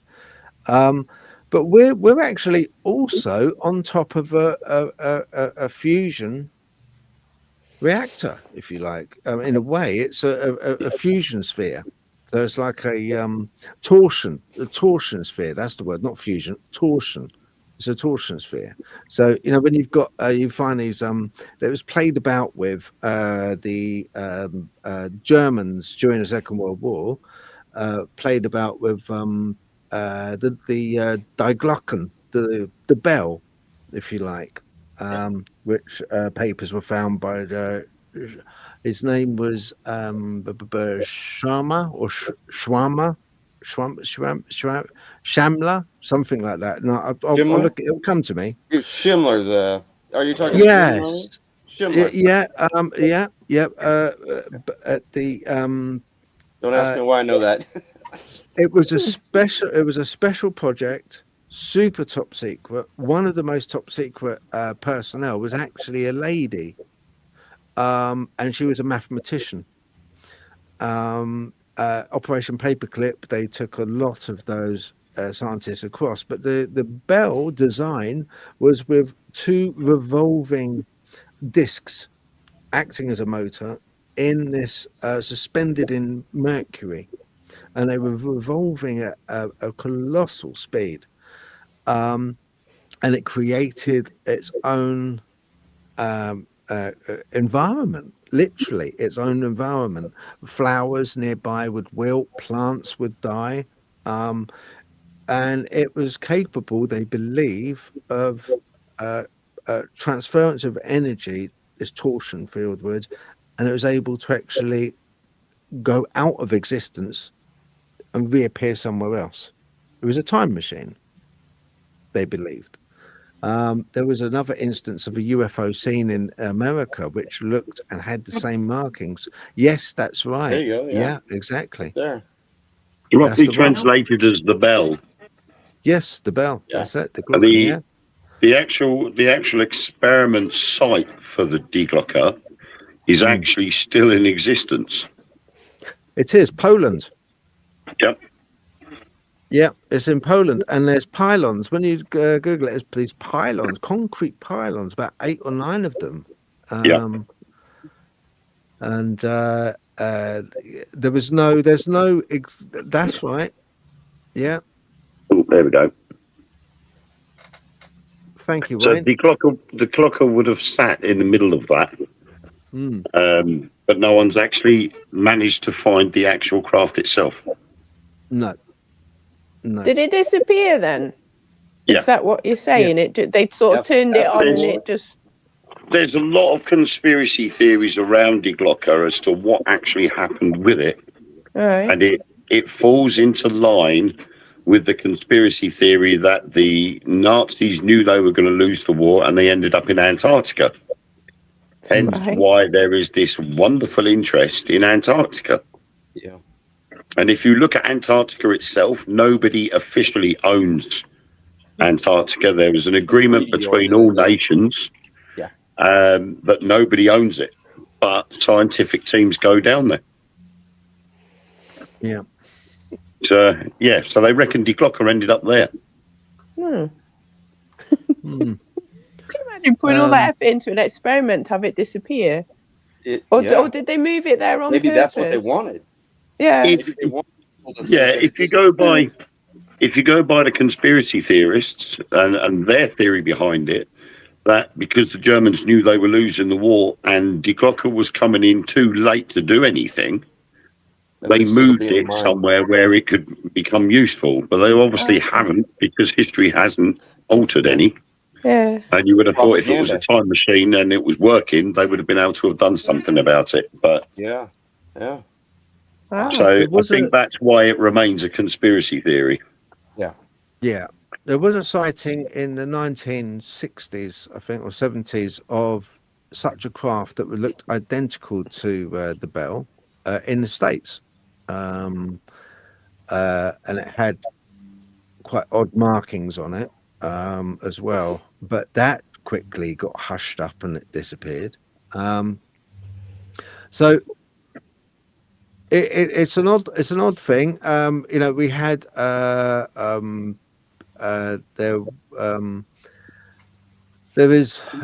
we have fields of energy which are at the moment altering the Earth's electromagnetic shields at the moment. So at the poles, they're actually getting wider. So you know that you see these photos where you see electromagnetic longer angles. yeah, and they're kind of, but the poles are actually getting wider now at the moment. You know, so I think, you know, we have an awful lot of energy. We're not being told half as much. I think the entities that we're dealing with need energy to manifest. We're pretty sure on that. For some reason, they also. One thing about ghosts I never quite got. If I dropped down dead, I would make sure that because I was so interested in the afterlife, I would want to pass on that information to someone else. I'd want to tell them. I'd want to tap on their shoulder and go, "Oi, mate, listen, it's not all fun and games over here. All right, you know, Dress cool, it's like a little warm." yeah. Everyone's sort of disbelieving me. I keep floating around. I keep tapping people, whispering them in their ear. You know, I mean, with giggles, I whispered in her ear, and she was just laughing in hysterics, thinking she was going crazy. So it's this sort of thing. Which, why is it if these things are ghosts, and if these things are us? In the past, everyone has had this fascination with what happens when we die. It's caused wars. Yeah, it's instigated religion. It's, you know, to a certain degree, because you know, we all want to believe, whether we're atheist or not, we all want to believe there is something that we pass on, we carry on. I mean, the most frightening thing would be if we were to pass on and there was nothing. If there was absolutely a void, a black void of nothing, would that be more frightening than a ghost, do you think? I think it'd be boring. It'd be boring, wouldn't it? Yes. It would be boring, yeah. Yeah. I need to sort of keep to grow, to morph into something else, to have a spirit that goes on. The need within us is really strong for that. And it makes me wonder, is that something which propagates what we see now? Are we kind of like, but then cameras do catch stuff. Let me show you something. I want to show you something. Like, this happened in Chester Castle. Now, basically, there was a video camera of a CCTV camera. Now, this place was owned and managed by the British Heritage Association. Okay, it's not some ruin that's out in the middle of a field that any Herbert can go and put on a costume or mess around in and pretend to be something that they're not. It's an English heritage. It's locked up at night. It's CCTV'd. They look after their places. They charge a lot for entrance, but they do look after these old buildings, castles. You know, because we get like you have in the States, grade 2, grade 1, grade 3 listed buildings. A lot of them managed by in the UK, English heritage. They saw it's quite recent this happened. They saw a ghost on CCTV. And this guy is from the English heritage. Okay. I'm just going to put it up and just want to see what you think of this, what your idea is of it. Let me just get this up here. Let's see if I got it up. Let's have a look. Aha, here we go. From a motion activated camera. It wasn't CCTV as such. So the camera only operated when there was enough sort of mass to trigger it off, and that was in 10-second bursts. It was covering the gate you can see behind me, so that was to stop any intruders getting into the site. And trust me, those spear points on the gate rail that you can see there, nothing can get over those. If anybody had have broken in, if it was the local with this hoodie in, as a lot of people are saying it is, then I can assure you the camera would have actually activated when somebody was clambering over those gates. It didn't. It activated, you can see again, just over my shoulder, just there, the 2 grid points, which again were where the figure was seen. It's there, or what may be a figure, and the figure is certainly translucent with no sort of bottom part as such. And there are other things around it which are, again, let's just say, well, interesting. So when the security guard was alerted, he came to the gate, as we've said in the article, and opening up, remember the dog wouldn't get out the van at that particular occasion. Nothing was found. He proceeded along and up the rampart towards the back of the castle, where there's the only other entrance in, and that's the 18th century sally port. The guard looked around, and then, according to the witness statement, he said to us, he felt that then there was 100 eyes bearing down on him. He said it wasn't a particularly pleasant experience. What it was, trick of the light, refraction of light, not too sure. Remember, the floodlights aren't on. It was gone midnight. There is no light in this place. It is pitch black. And that camera is infrared. The streaks you can see denote a light shower of rain, which was the weather on the occasion. The image. Right. So, interesting thing I found on that was, one, there was no one else around. Now let's get this right. There you go. Get it a bit bigger. There was nobody else around for it to take energy from. Secondly, the dogs wouldn't get out of the wagon. All right. That often happens. Animals sense stuff. But it was the scopocepia. It was the fact of knowing or sensing that there was 100 eyes looking at that security guard. Have you ever been in a place where you really felt like you were being watched? Recently, in the Daniel Boone, we felt like we were being guarded, not guarded, but ushered in to the forest and then ushered out. You know, you kind of go past that boundary, and once you get past that boundary, everything seems to just kind of level out, where it's not, the energy is not as high as it would be inside that forest. There's something going on there. There's definitely. It's weird. There's nobody there, but everybody's watching you. And it could be the cryptids too. Maybe we're just only getting that as our sixth sense. But recently, scary. It is. Have you ever felt like you've been watched, Cindy? Yeah. When we went with Joy and Joey to Old Town San Diego, we were walking coming up upon the Whaley house, and it's the night. There's nobody out on the street and everything. And I saw, but I also felt a very strong negative presence on the corner of the property before you get to the actual house. There was a man, had an old Western hat on. He had he was dirty, very rough beard looking, and old time clothes.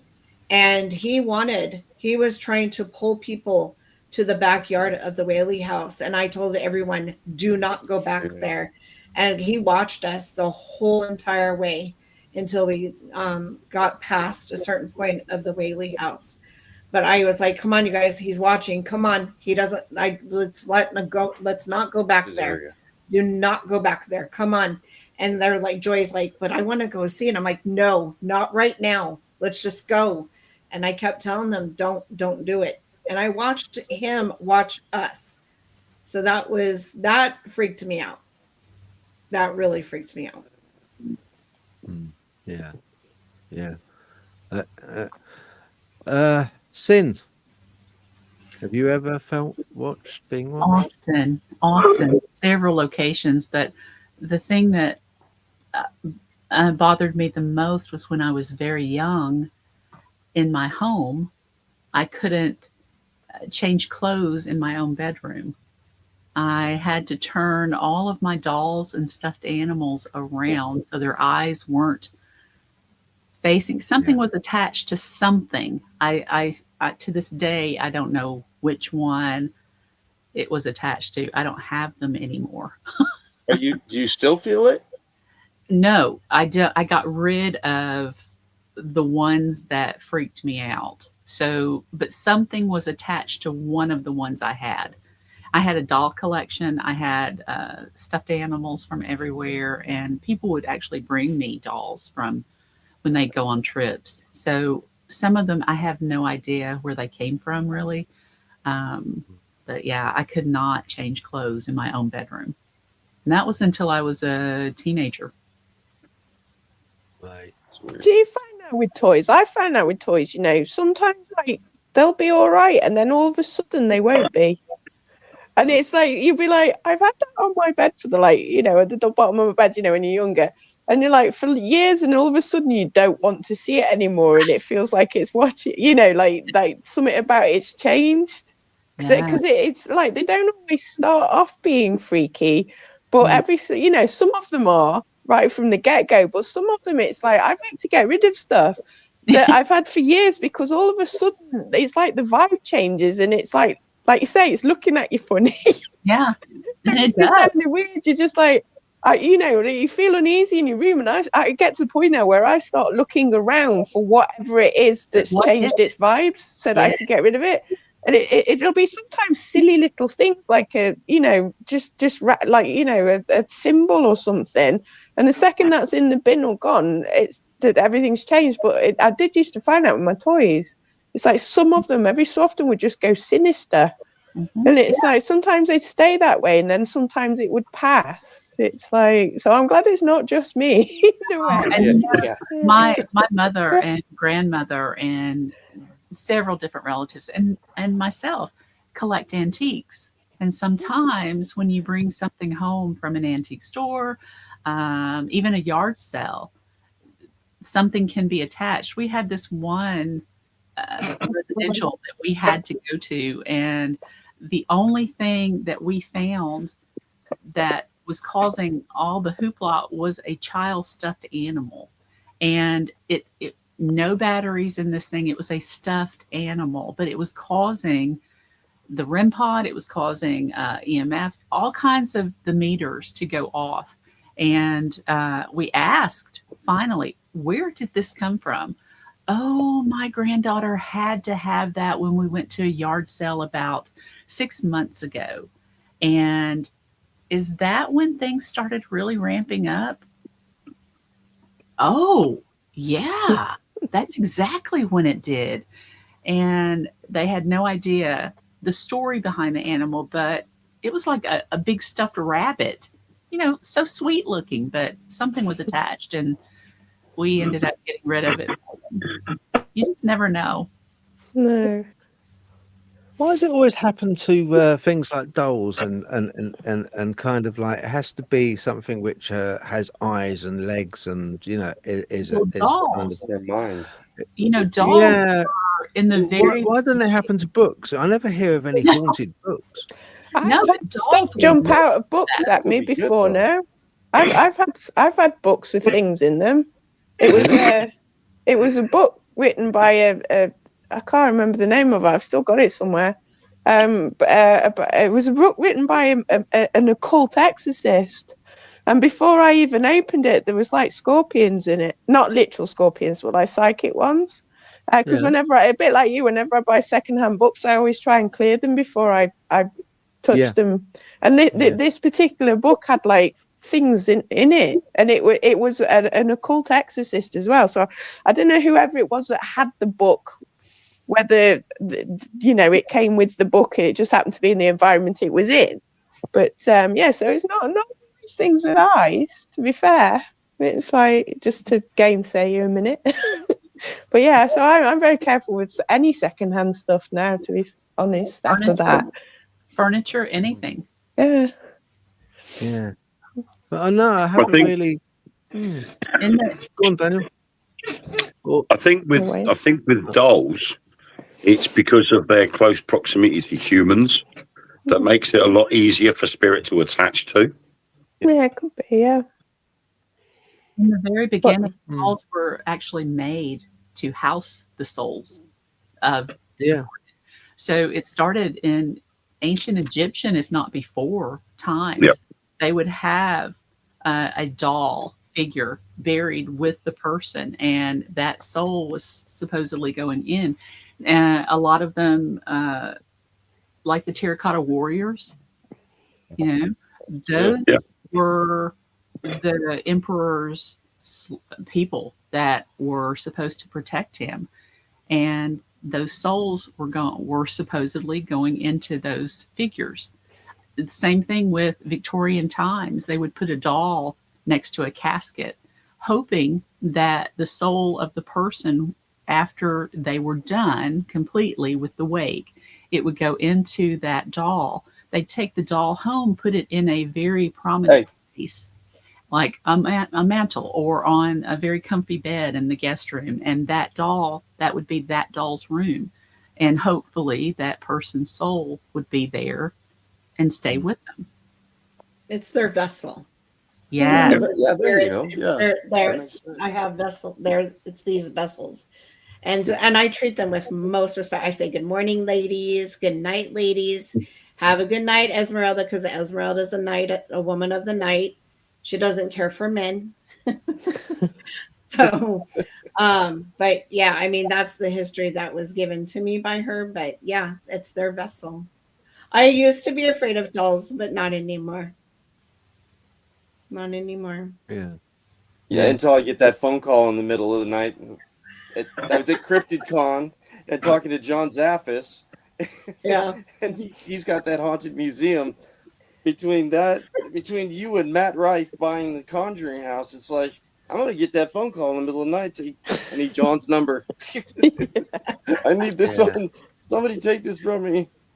So, really nice guy, though. Really nice guy. Yeah, it's kind of. I mean, with a tulpa, it's. I always, kind of thought that with a tulpa, it's one single person that, like, kind of creates an effigy, an entity using bits of human hair. They might use bits of the person's clothing, and they will give it a back. So they will almost create a backstory. They'll create a person as near as damn it, and there's been accounts where that tulpa has sprung into life, has created its own life. And then you've got the egregores as well. They're an interesting thing. With egregores, they're kind of like a group generated entity, which I find extremely interesting.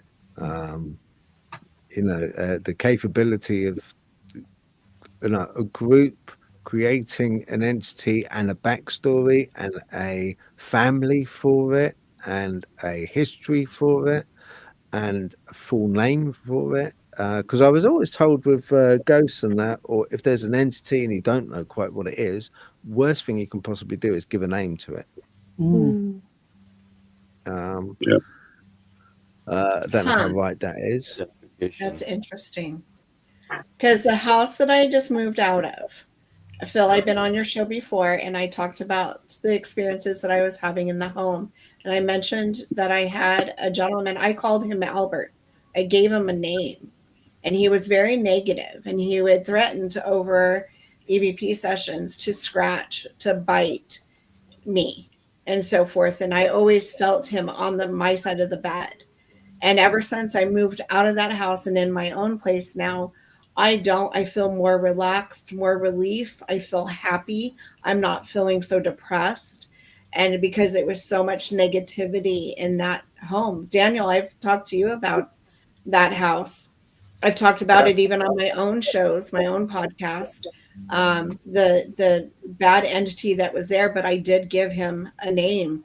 I called him Albert, and I never felt comfortable in that room because of him. It's probably with the identity that you give them, that maybe it's in the energy that it feels that way, and then you give it a name and it's like, oh, I'm this person, and just like Topus, like you were saying, same thing. So because giving them a name, it gives them identity, but your intention behind the name as well. So sometimes knowing something's name can diminish it, a bit like with the spirits, and that knowing the name means that you can pass them on, or it diminishes them or makes them more familiar, therefore you're not scared of them. Or giving them the name because your name has a particular sort of like association with it. Like you say, Albert is the bad one that makes me feel uncomfortable. So every time you think Albert, you think of the discomfort. So it kind of goes both ways, I think, to be honest, like from the sounds of it, depending upon what,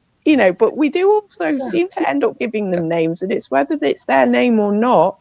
It is funny how you automatically you name things, don't you? It's like a familiar type of.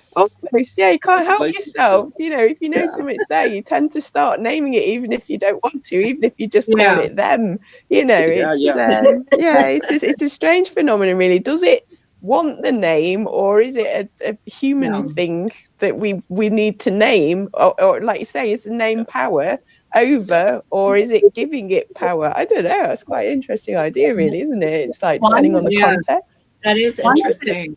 Why is it so many children ghosts are named Mary or Sarah? That is a good question, right? Mary and Sarah, interesting. It's a popular old name. Yes. Popularity, like the John Smith. Or does it come back to what Phil was saying about something mimicking, and that's like perhaps the name that particular entity uses. It's sort of because it is the most common one. That's like, it's like, I'm going to call myself Mary. Is it a ghost child, or is it something pretending to be? Because you get a lot of stories about that, don't you? About certain entities tend to masquerade as children stuff with. Yeah. But I have to keep an eye out for that, Mary. And I experienced something at East Drive back in August. We were doing an experiment for a psychology paper. It was a parapsychology paper that the person that was running this thing for, and we had to do a series of experiments. And there was myself and 5 other people. So there was only 6 of us in the entire building. 2 of the people that were actually writing the paper that we were doing the experiments for. There was Carl Hutchison, who's been on Ghost Adventurers and various other TV shows. Nick Stepani, who, again, has been on, I think it's Des Black's Ghost Hunt and a couple of other ghosty programs and ITV and things. And we've been doing various experiments throughout the night. Now, one particular room, the master bedroom, had got a dressing table with a mirror on it. And either side of the mirror was dolls. And every single one of them had a tag on them. And it would explain what their name was, who gave them to the house, and a little bit about the personality of the spirit that's supposed to be within this doll. And this one particular doll hadn't got a name. There was no name to it as well either. It literally just came up on the label. I don't have a name, but I have a tendency to scratch people. Right. Now, earlier on in the investigation, myself my friend Nick Stepani, and one of the people that was running the experiment was in that room. And as we're calling the spirits forward, and we're asking the spirits, could they move something? Could they make a sound? Nick had all of a sudden got something rushed past him and scratched his eye, just underneath his left eye. And his reaction was to go backwards on the bed. He literally flew backwards.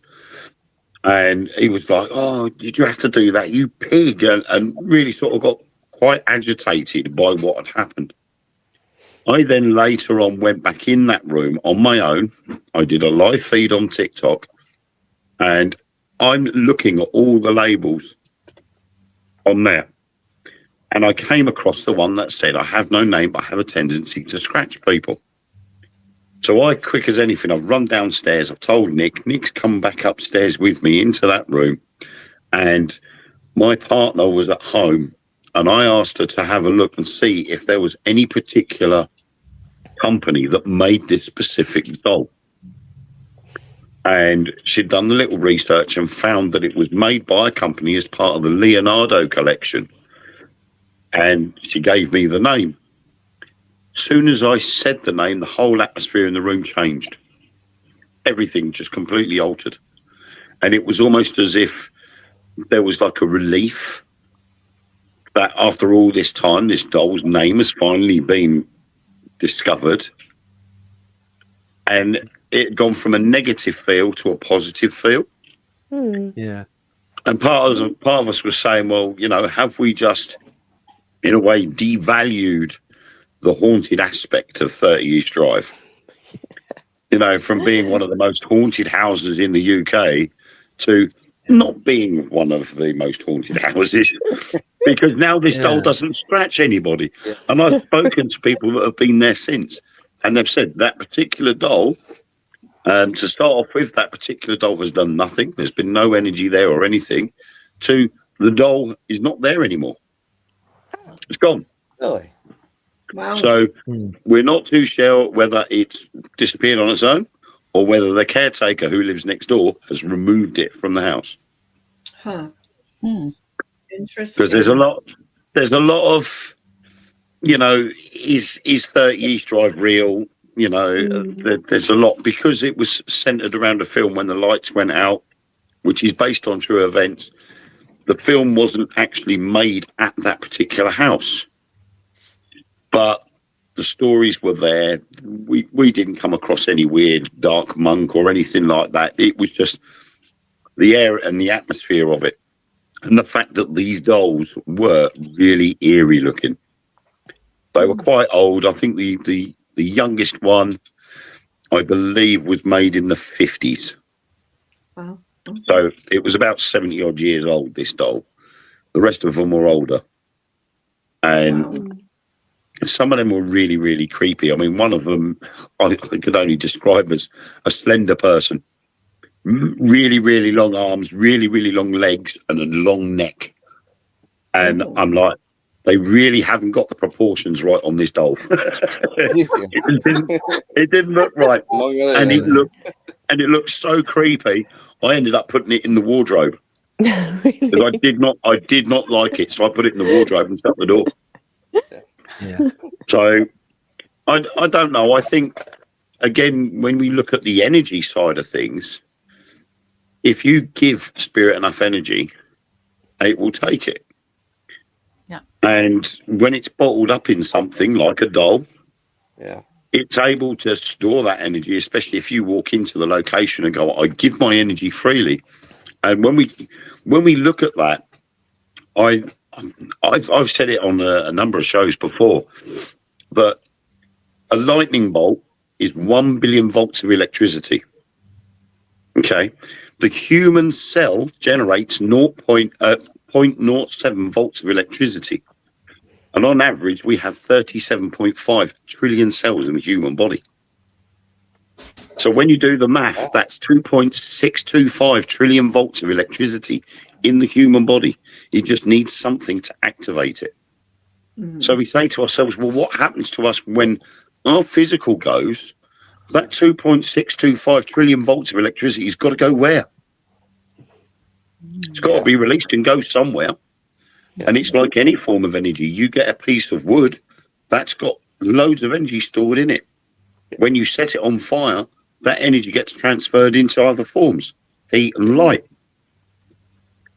So it would be constant. And so that energy would then pass on. So my theory is this.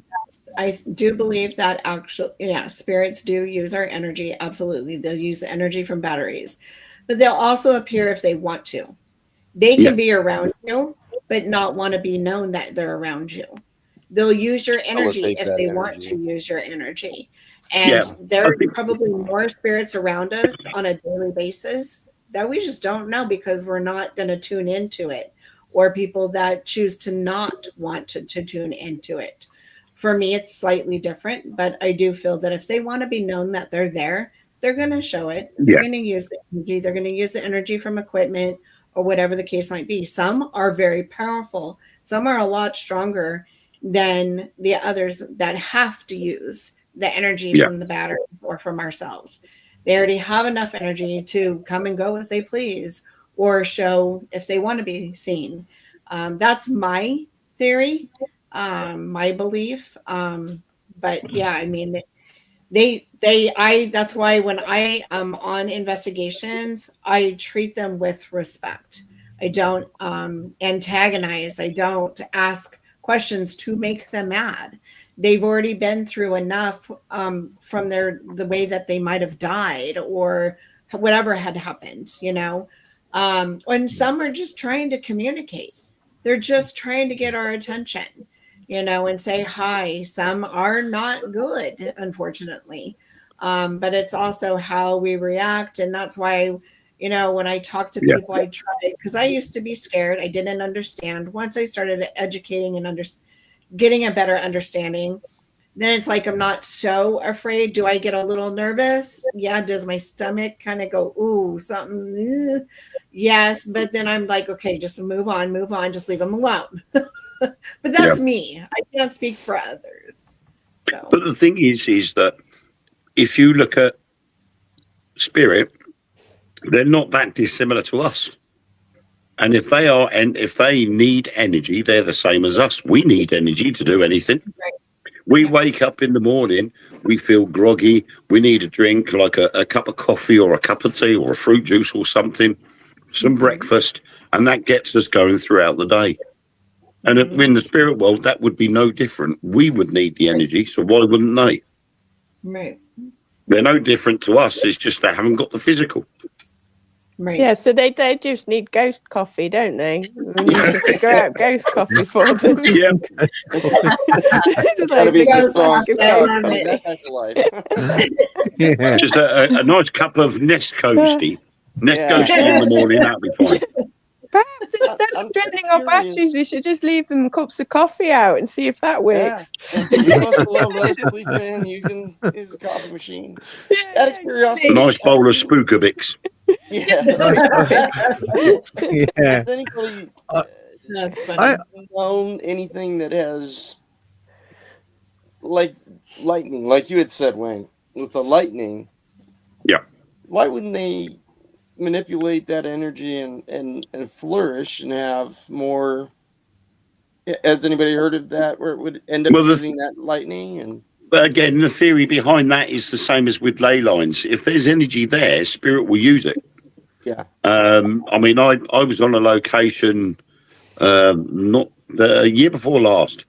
An amazing place, had been left to overgrow since the end of World War II.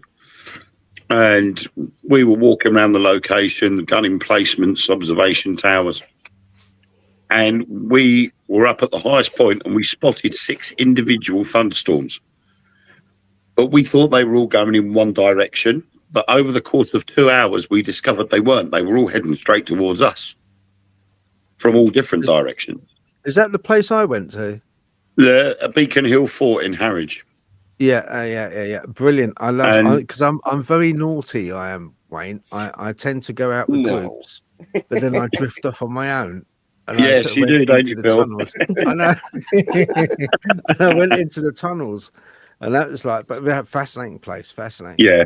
I mean, we were filming for Truth Beyond Paranormal, and I'd said to everybody, look, we've got 6 storms. They all seem to be coming towards us.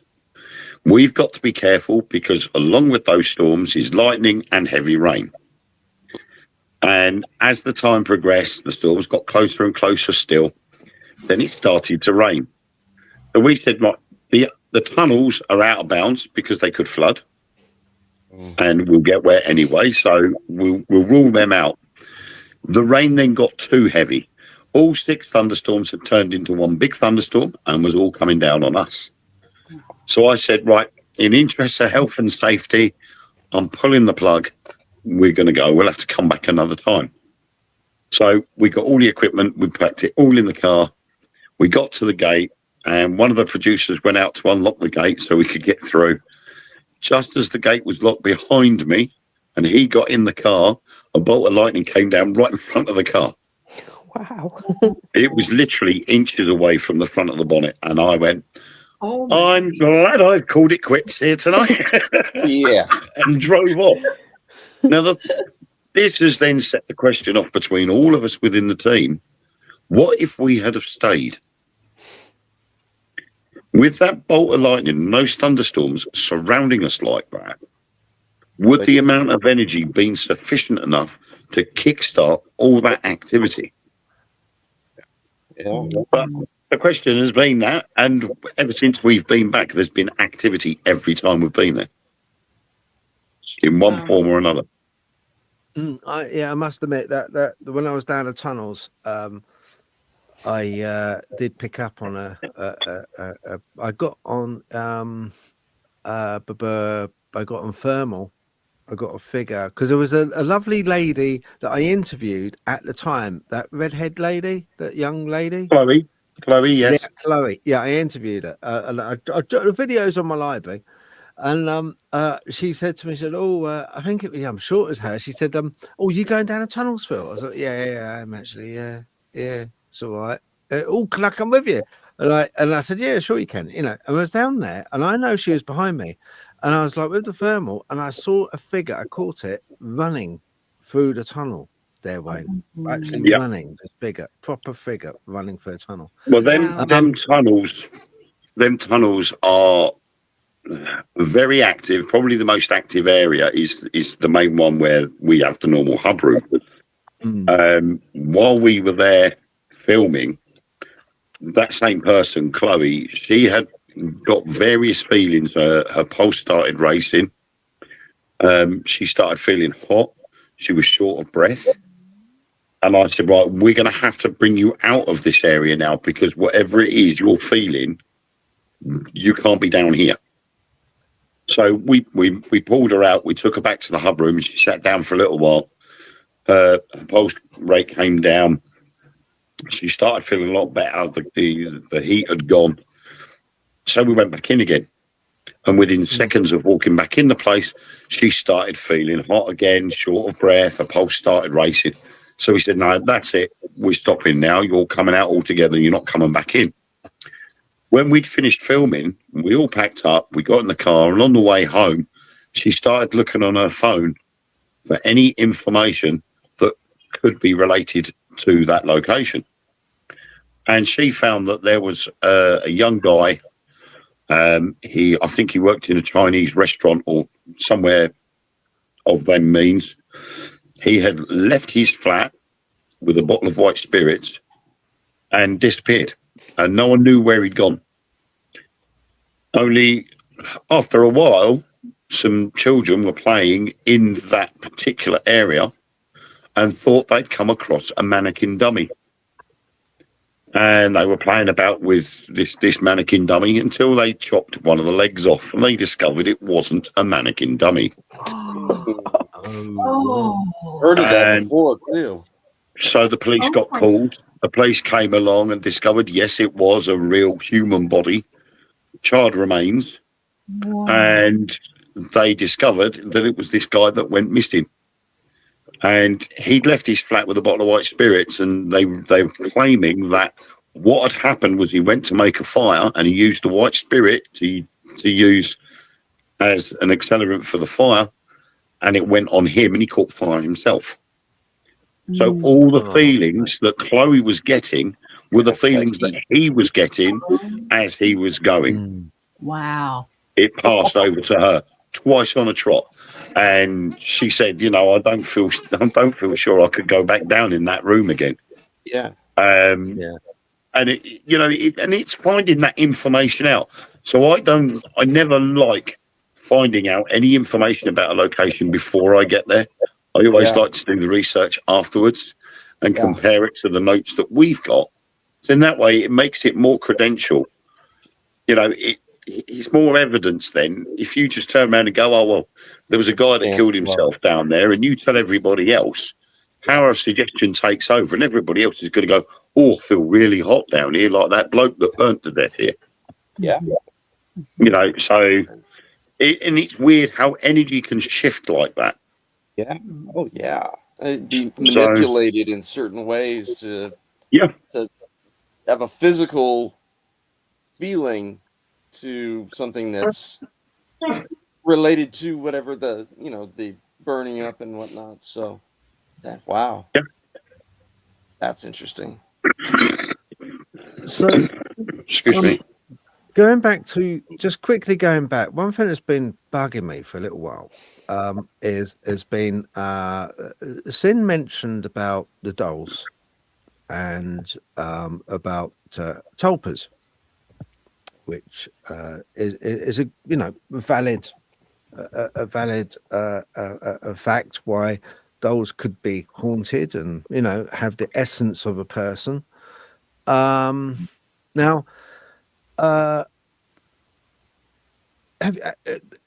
people got kids in the studio? I'm sure people at home have got kids. You've got kids, a lot of people have. I had, I've got kids, but more of a sperm donor really. I didn't have the chance to bring them up because they were sort of, I had an awful sort of separation and stuff. So, but it was when I was a kid, I had an imaginary friend, and my imaginary friend was called Danny. And he was absolutely real. Now, a little plug, right, for myself. I'm going to be, because it is Christmas, I'm going to do a little plug for myself. My book, which I've just finished, I feature a chapter about Danny because I think it warrants it. He was real to me at the time, absolutely 100% real. And I still have him. I still have him at the moment. And it makes me wonder, as parents, we often a lot of times or even observers of children, we often, or ourselves even, have imaginary friends because our imagination runs wild, but we never question the child. We never really poo-poo the child. We let it be. We let it run its course. Is that something that you think is healthy to do, or do you think we should treat it as being a tulpa? I think you should allow your children to express how it makes them feel. I feel that we when I was growing up and I was telling my mom what I was seeing, she's like, "Oh, honey, you're just dreaming. It's, it's nothing. It's just a dream." No, it felt so real to me. Absolutely real. Like clear as day. And it, I ended up, as I got older, as I said, I got more experiences in seeing things and experiencing things. And even if it's a child that has a pretend friend, just treat it as it's real. But make sure you tell your child it's okay to express. What is it saying? How, okay, whatever, but keep an eye on your child, and so, because so many children are taught, it's just in your head. It's just your dreams, whatever. And I suppressed for a very long time. And now that I'm older, I'm in my 50s, I don't give a flying beep, anymore. So I'm letting it out. So I that's just me. I'm a mom, I'm a grandma, and my grandchildren, my oldest grandchild has experienced, things, and I told him it's okay. Oh, talk about it. We should never tell our children to not talk about things. We should always encourage our children to communicate. It's very important. We want our kids to be able to come to me and feel comfortable coming to us, and not, oh no, no, don't do that. My parents being Christian, and then me having this with my grandmother, you can see where you can go to grandma with anything. You get trust issues if you say something to your parents. So you got to have that open line of communication. Definitely. Yeah, I agree. So many cool things we got on for today. Oh, gosh. I think the thing with imaginary friends is like you said about the impact on the child. Because some imaginary friends are imaginary and some aren't. So it's sort of like if you've got an imaginary friend that's not having a positive impact on the child, then it is something to be mindful of. Because like you said, some of these things actually are there. And if you don't believe them, I suppose the problem is if you're a parent and you don't know what to do about it, you don't want to scare the child, so you don't want to feed into it. But at the same time, what do you do if it is something having a negative impact? It is, it's sort of not quite that straightforward, is it? Because, some kids, they're very detailed about their imaginary friends as well. There's some of the details. And the other thing of imaginary friends is they're not always like people, are they? It's like, a kid's imaginary friend's not necessarily a human either. No, mine's not human, no. Yeah. But this is now bringing up the theory that is it possible that because children are more open-minded than adults, that the children are not talking to imaginary friends, they're actually talking to spirits that are present in the area at the time. Yeah. Yeah. Like I say, my first experience was my granddad, and I was only 6. But that ability to speak to my grandfather disappeared. Wow. So, is it because of adulthood? I was 8, and everyone at the beginning of the program, Wayne, I asked, about what started it off. And everyone on the studio were talking, except for Natalie. I was going to say. Except for Natalie, but everyone had relatively early experiences in their life when they were children. So why is it that we often have these experiences as children, and it kind of like, as we get old and knackered like myself, it kind of like peters off, or it falls into a more of a sedate state. It's not as wild and frantic that as it was when I was 8 years old, and I saw an entity I saw. I think a lot of it is, as a child, you're open-minded. Then you start education, and you're told ways to think. You're told how to do math, how to write, how to spell.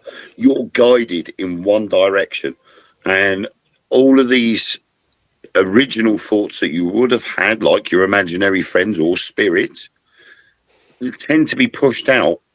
And sometimes, and I don't like saying it, but sometimes religion can push that out as well. And unfortunately, I was pushed down that road. After my grandfather had passed, my nan demanded that myself and my sister went to church every Sunday. And you were told, and particularly in that church, you were told there are no such thing as ghosts.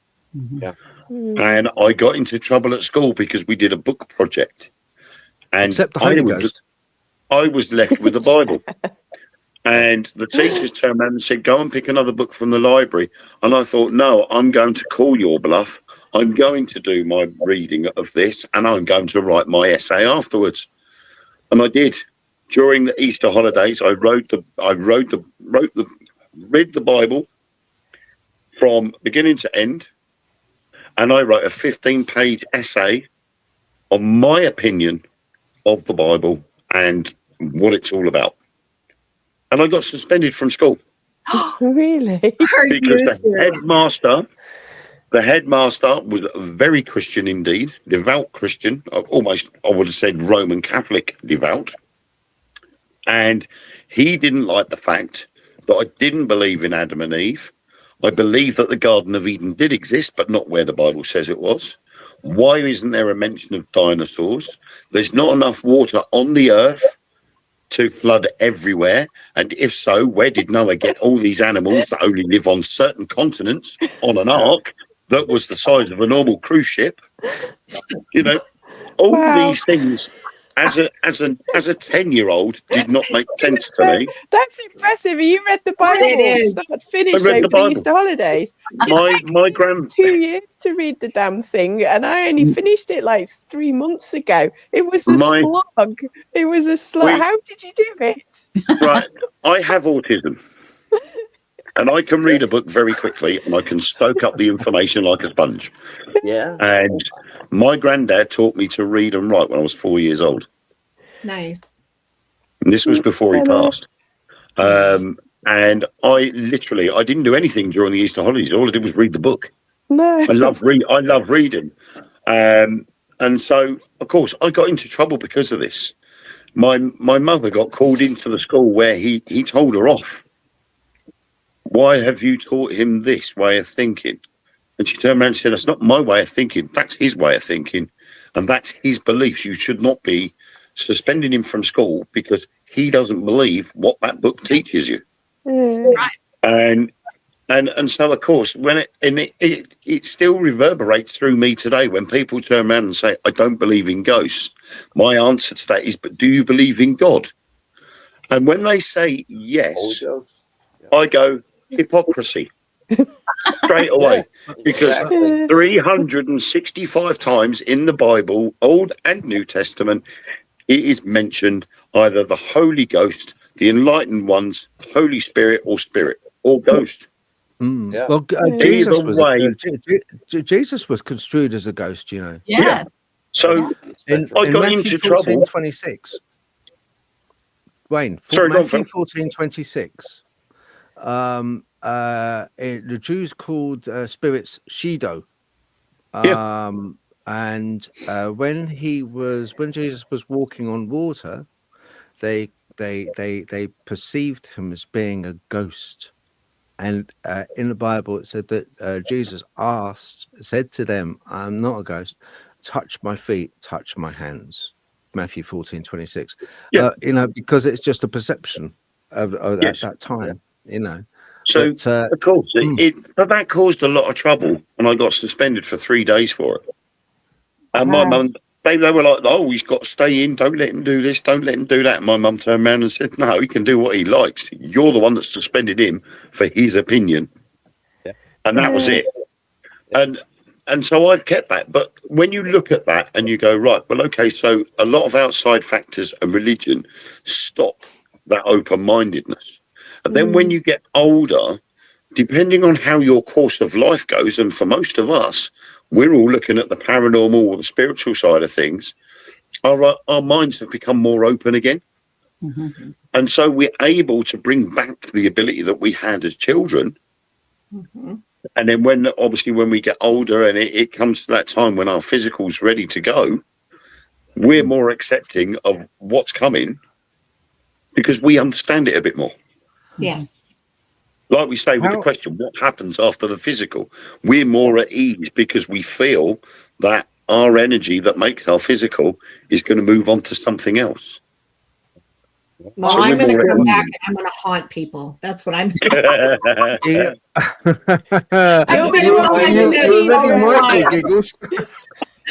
why I tell my kids all the time. When I'm dead, y'all are going to suffer because I'm going to come back and haunt y'all. Piss me off. Yeah. Put me through heck and back. I'm going to put you through heck and back. Sorry, Phil.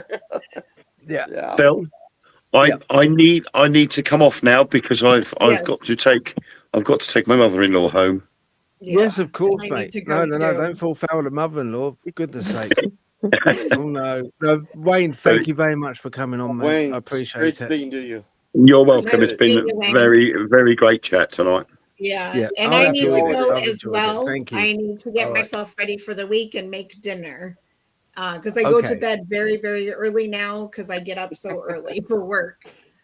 No worries, mate. No worries. No, I appreciate you guys coming on. Really, I do. No, Thank you. thank you. You're I welcome. appreciate it, and it's been Thank you great. for inviting me. No, you're more than welcome. I shall see you anyway tomorrow, Wayne. Will you? I think so. Yes, you are seeing him tomorrow. Oh, yes, you will. Natalie, Sorry, Natalie I'm doing yourself, I'm doing so much. I keep forgetting what I'm doing from one day to the next. I need people to remind me. Yeah, Natalie and myself are coming on the Dark Mark Mirror. Manley show. Yeah. The Dark Mirror Radio. It's not Mark Manley's show. It's the Dark Mirror Radio show, hosted always by on myself, and Mark. He's blinking always on it. He's always hogging it. Yeah. Mark's always hogging it. Yeah, I just let him talk, and majority of the time it's usually 3i Atlas and conspiracy theories. But we're looking at changing things in the new year. We're going to be trying different things, but yeah, it's going to be show. It's a great show. What you talk about is a great show. I listen to it. It's a great show. You know. Yeah. Tomorrow night's the Christmas quiz, so it's going to be all Mark. It will be all Mark again tomorrow because he's going to be the questionnaire. It's going to be all Mark. I'm going to put earmuffs on if it's all Mark. Yep. I tell you.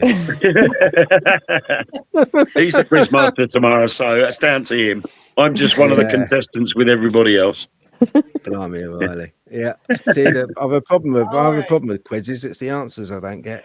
I was going to say, we're going to be awful because I'm really bad at split second thinking like that. I need to analyse things, go away, think about them, come back again. I know. Do you know, I heard a post. Mark can't help himself. He came on. I saw a post of his. He said, yes. He said, and do you know, he said, I think I'm going to do the quiz and it's going to be 15 seconds. No, wait a minute. I'm going to do 10 seconds. They're going to have 10 seconds to answer the question. I'm looking. I'm like, what?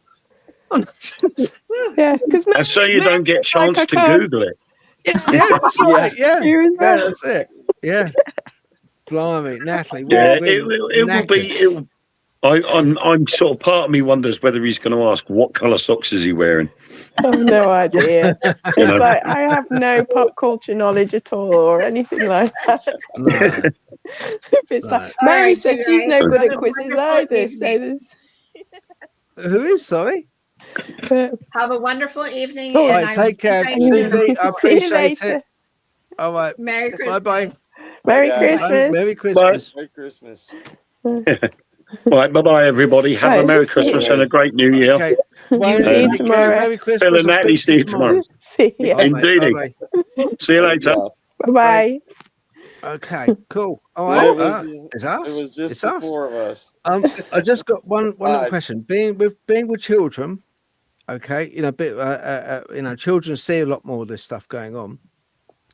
Do you think it could be a case that they're because their heads are not formed properly for quite a while until I believe they're about 14, 15. Their heads are not actually molded together. Their skulls. Yeah. You know. Yeah. Now, fusion. That's right. Cranial fusion. Yeah. That is right. When it fuses. Do you think that has something to play in it? Now I ask why. Oh wow! Look at the Chihuahua. Yeah. He got tired of being out there, but he's not doing real great. So. Oh, and he. Oh bless. Oh. But yeah, no, I and that's the thing with those elongated skulls too. Yeah, could be that. It could be the elongated skulls. But there is such a thing as trepanation, where people do like kind of drill a hole in the skull. Oh yeah, and they believe it helps. It helps them, and when they have released the pressure in their skull, it actually helps them. And there's a famous lady. Fielding, I think her name is. Let me just double check. Oh, so I'm not talking absolute crap.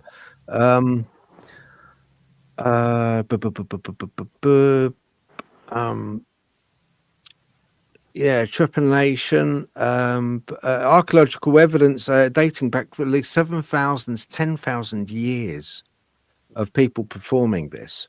Yeah. It became a ritual. And the people who performed it were almost like very spiritual people, you know, used to perform it. Well, they used to do. Yeah. Sorry, Daniel. Carry on. No, that's right. I was going to say, I thought it was associated with shamanic practices, wasn't it? The trepanation, so that they could exit through the top of the head. Yeah. Yes. I might be wrong, but it was also people that had this done also said that they would see their third eye would open up, if you like. Oh yeah, pineal gland. Yeah, the pineal gland. It would open up. The pressure would release, and their pineal gland. And I think it was outlawed. It was banned for a period of time in Western society for quite considerable time. Yeah. And then it had a resurgence, and there was I'll get it. There was a resurgence. I said Dutch librarian Bart Hughes, and also British artist Amanda Fielding, both advocates for the practice to increase blood flow to the brain, which they anecdotally claim leads to a permanent higher state of consciousness. Yeah. I'm just thinking, you know, I mean, children often see things, and they don't, their skulls are not formed. You know, it could be that as we get older and you get old and knackered like myself, everything's fused. Yeah. There's no way for any circulation to make it. But they've also found they've done X-rays on the old Egyptian mines, and they had those spots in the back of their skull where it ended up being, it was the earliest known form of surgery, I believe they said it was. So yeah, no, it happens a lot. So wow. What'd you say it was? Trepidation? No, trepanation. Trepidation, okay. Yeah, it's something. I mean, 7,000 to 10,000 years it dates back to, but it's people that have done this have had almost like having ayahuasca. They've had increased states of awareness, higher realms of consciousness. You know, DMT, It's a fascinating, absolutely fascinating thing, and it just kind of occurred to me. I thought, well, with children, they're kind of like more susceptible to these, if you like, otherworldly entities. Yeah. And the same part, I try to put pieces together. Probably like 2 and 2 makes 12, but it kind of their brains are not, you know, their skulls are not fused properly. So it has more maybe of a chance to cartilage, isn't it? There's a lot more cartilage, and then as the bone plates grow, the bits that are the cartilage tend. Although there is a little bit of movement between cranial bones, they say there isn't, but there is very slight movement because that's the craniosacral therapy. You can feel the plates moving very slightly. So it said there should be movement in all of the body in a weird kind of way. I was just thinking about it from a healing point of view. It's like, you know, when we're doing horses and things, it's like the feeling of the bones. And I've adjusted cheekbones before now, and they're actually fixed on the skull, but you can actually level them up. So I was just wondering, it's like whether the skull has more movement in it when you're little, and if it fuses together, but the plates kind of get a bit stuck, and you don't continue with that very slight movement, whether that does affect the flow of the fluid around the brain, because it goes up and around and then back down again, and because you've got the cranial flow. So it's like, I wonder if, you know, like you say, as you get older, you sort of get more hard-headed, don't you? Yeah, but exactly. But a body out of balance tends to get fixed. So whether some of that is is actually a dysfunction, and we're not supposed to shut down, but maybe we're supposed to develop it in a different direction, but that doesn't happen because of education. So it's not a case of being shut down, but it may just be that the way we use our brains has to change as we get older to accommodate that, and we don't change it, whereas some of us are more resistant to that. So we, you know, like you say, it's stubbornness seems to be quite a common trait amongst sort of like the sort of paranormal field, in that you sort of like you know, I've seen things when I was little, and I refuse to not believe that those things aren't there all the way through. So it's you know, it's like Wayne saying, going against the system. It's like, so maybe some people get more shut down because, like you say, they don't resist that. But it's quite interesting. They're conditioned. So basically, and that's one thing with cryptids that I wonder about, because the parents are always saying there's no such thing as monsters, no such thing as monsters, and they're conditioned to learning that. And so when they finally go out in the forest and run into a Dogman or something like that, it just PTSD sets them back and question all their reality on things. So but it's exactly. Because it makes me wonder, actually, if that's why I can't answer the question that Phil asked at the start of the show about what single event triggered. Because I never got shut down enough for it to be triggered, so it was more of an opening up over time. Whereas, like you say, a lot of people, they get shut down and it's a specific event that triggers them back up again. You know, that they cannot discount. Like you say, especially with Dogman and Bigfoot, I mean, it's such a startling encounter that you can't not sort of process that, and like you say, have a response to it. No, that's an interesting thought, actually. Growing up in the Bible Belt, we weren't allowed to talk about ghosts and anything strange because it went against religion. And talking to a lot of people lately about near-death experiences, that has opened people back up. And started things again for them. Well, and that's the thing too with the Christian. Growing up, I was never really, you know, into it as much as my parents were. But then learning the paranormal and then learning cryptids, it's like there's more to it, and you're more opened up about it, and you're going, okay, now I start to understand. I'm not having somebody tell me what to believe right away, but it starts to come around, and you're going, okay, well, like the Father, Son, the Holy Ghost, you know, stuff like that. So I mean, it's opened me back up for it, definitely. Because the biggest problem, isn't it, is like when you do start paying more attention again, is to not discount your initial thought, because this is the irritation that I get when people are trying to debunk things. It's like you say, you sort of, you know, when I hear the popping sound in my bedroom, everyone's like, oh, well, you know, it could be your neighbours next door. And it's like, no, because I woke up, my brain is telling me there is an anomaly there. That is why I woke up. And it's like, so, you know, but the instant thing is to discount things all the time, especially when you're female. It's like, you know, you're being histrionic, you're being anxious, you're a worrier, you know, so you're not rational, blah, blah, blah. And like you say, your first instinct's usually the right one. And then you just double check it with your questions afterwards, just to sort of like reality check it a little bit, just in case. But you know, but trying to remember that is hard. Oh yeah. I mean, it's funny because everybody that has some sort of connection to the paranormal or cryptids alone is autistic, have ADD. There's, you know, they're on the spectrum somehow. And I'm just going, you know, I have people, I'm ADD. And I'm like, oh, and you're into cryptids too. And, I've studied the paranormal. And I'm just going, okay, there's something to it, you know? So to hear Wayne say that, I'm like, and I have ADD. So it's kind of, how do we get interested in this stuff? I have people that say, how the hell did you get into that? I have no clue.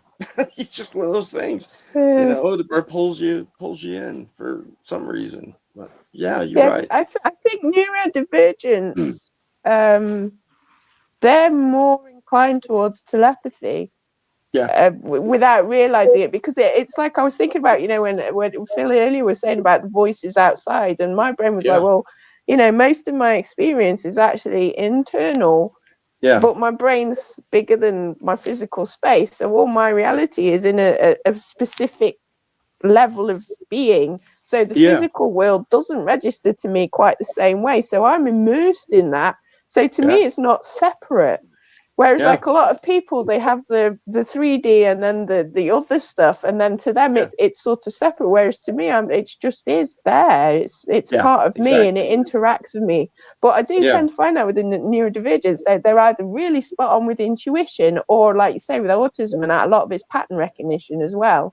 That's because there's nothing like an ADHD intuitive. I mean, they're all usually crazy spot on with their intuition. ADHD people.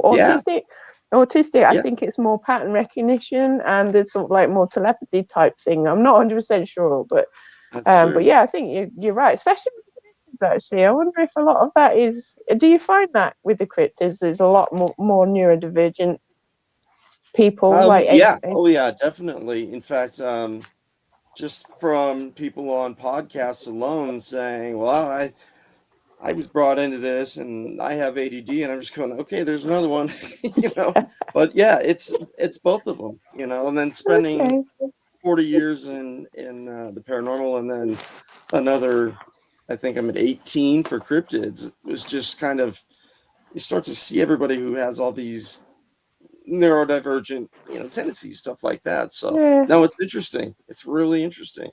But it's a lot to it. But how do you do a a count like that? Oh, do you like cryptids? Okay, yeah, you're ADD, right? There's no way you can take a poll on it.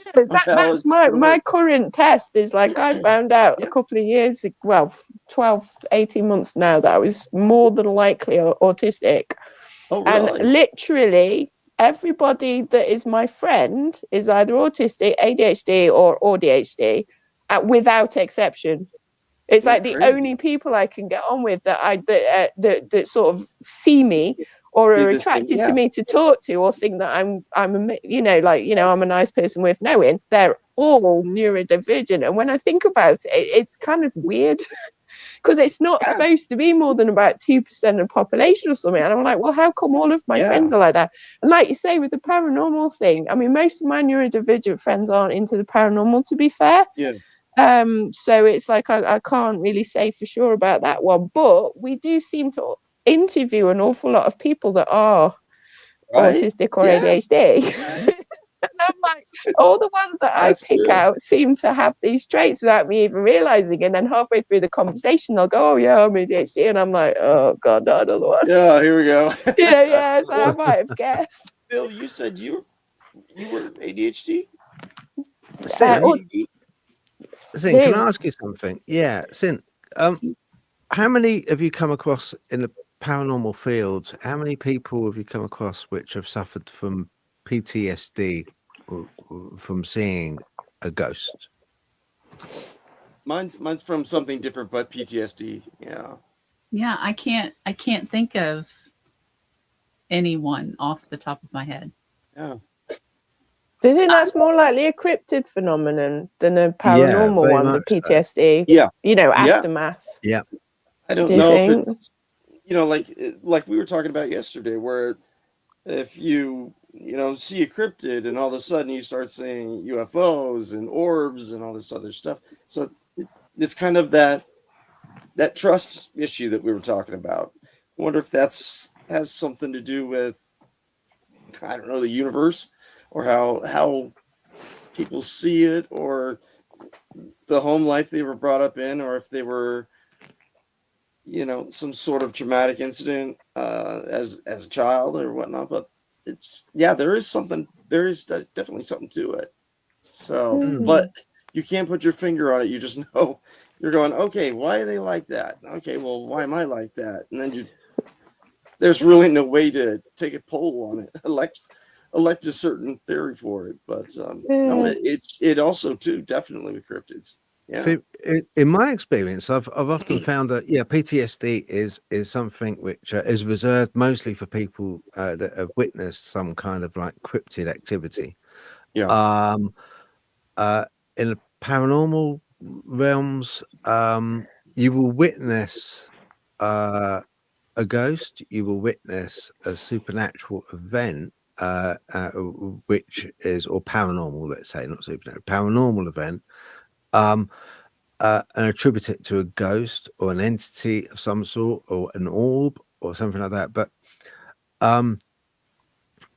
you won't, it won't lead on to seeing a cryptid. It won't lead on to seeing a UFO so much. True. Once you see a ghost, I was going to say, have you had any cryptid involvement, Sin, or are you just straight up paranormal? Just while we're on that subject before Phil continues. Yeah, I did not know much at all about cryptids until about 2 years ago when I started doing podcasts and posting on Legit, and people would come on talking about it. And then I find out I'm 5 miles from a cryptid here. It's called the Flynville Monster. I'm 5 miles from it. And I had never, ever, ever heard of that. Yeah. In my own county. So, and I've got one 15, 20 minutes up the street from us. And Matt Harvey, or he's seen 8 to 10 different Bigfoot back there. And it's, it's probably 20 minutes away from our house.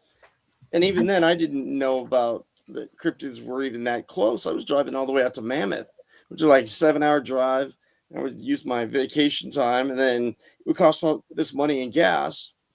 And then I heard Matt on a podcast, and he kept saying, "Oh, well, Black Star Canyon." I'm like, "That's so funny. We have one of those right next to our house." And then I come to find out he's talking about the same one.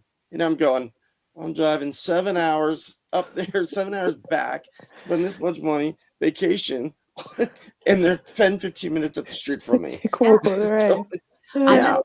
A friend of mine, Bob Dahl, he also does the Caffeinated Cryptid podcast. And he's a great guy. He lives like 20 minutes from me. And he just did a documentary on the Flynville Monster. I put him in touch with a couple of people that he could ask. It's the 50th anniversary of this thing. Oh, so really? It's been around since the 70s, and I had never ever heard of it. Flynville Monster. I'm writing down notes here.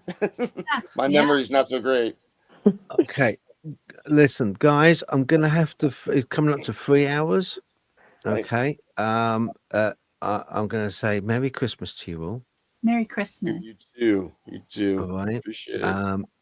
Thank you very much for your time. I've so enjoyed talking to you and talking with you, not talking to you, talking with you. Although I've been talking a lot. I always talk a lot there, don't I? But no, thank you. Really, I do. And I hope for yourself and your families, you have the most lovely Christmas ever. I really do. Definitely. And you all as well. All right. And I'm just pleased that, we're doing this and we've got this community and friends and, because even though kind of like Daniel and myself are more cryptid kind of thing, with yourself, Sin, and with Giggles, and Cindy, it's kind of like, it's a crossover. It's a really cool crossover to have. Yeah. We have to have that.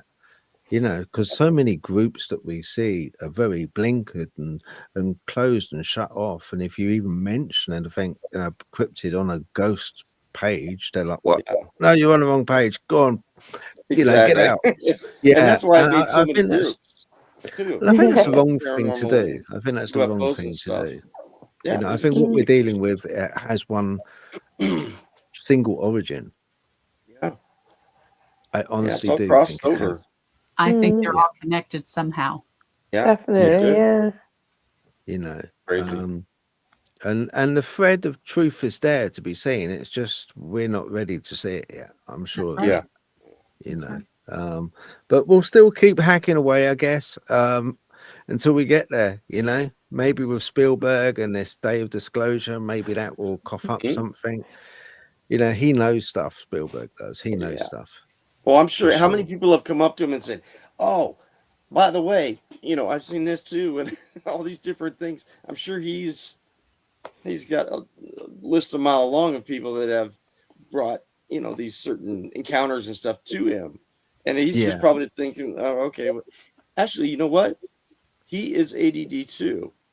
Oh, really? I know that because he was he also, his son has it, and they do some sort of a function for money, or to bring people together to bring money towards a cure, or not a cure, but more interested people into that type of ADD.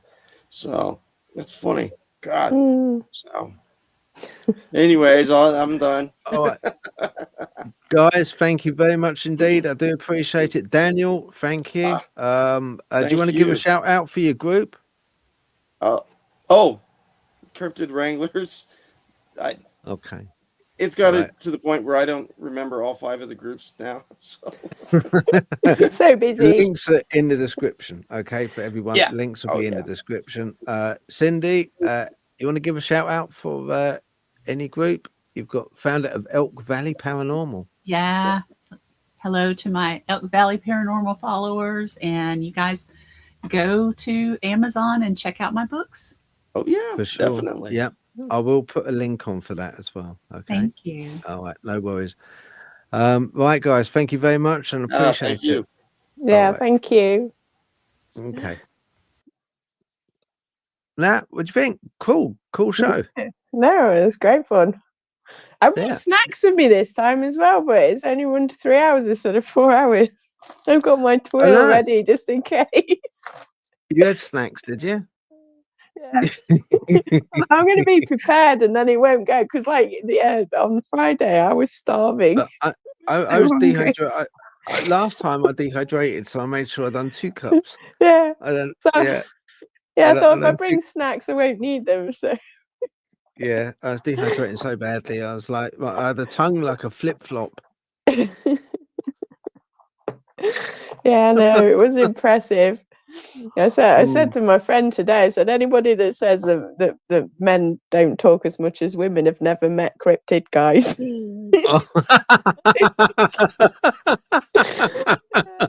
I've never known anything like it. Bless them. I know. We do know how to, you get us on the subject of any cryptid, and it's like, just like boom, that's it. Yeah, we're gone. Yeah. No, it's funny. We love it. We do. We love it. All right. Okay. I'm gonna say thank you very much and have a very merry, happy Christmas, Nat. Yep, and you. Well, I'll see you tomorrow anyway on Dark Mirror. We'll see each other. We'll see each other. Well, we're always in contact anyway, aren't we? But no, happy Christmas to everybody else as well, because we're taking a break, aren't we? Before I think January the 9th. Yeah. I think is it January 9th? January 9th, first one. Yeah, it's January the 9th. Got Jenny Sullivan from Emerald Isle Paranormal, so quite looking forward to that one. Yeah, I am. Yeah, I saw her on that link you sent me. Yeah, she's a force of nature. Jenny is. She's lovely. So we that'll be quite good. Yeah, I'm looking forward to that. So yeah, we're gonna have a break, aren't we? Because doing a weekly show takes a lot. It does take a lot, doesn't it? And it's like kind of so we're gonna be this will be our last guest show. There won't be any Friday Night Files until the 9th of January. Okay, because that's like the joint show between both Natalie, Goldfish Paranormal, and myself, Dogman Teepee. So we're going to be back on the 9th, but we have throughout January got lots of cool guests on. So I may just come on quickly. If you want to as well, we could discuss it for New Year's, just to sort of do a little, thing for New Year's. But it won't be anything too long, okay? Because I've got eggnog to drink. Like everyone's got alcohol to drink in New Year, haven't they? Haven't they? Yeah. So I got eggnog. Yeah, but I got no cherry. I lost my cherry. Oh no. Yeah. That was a long time ago.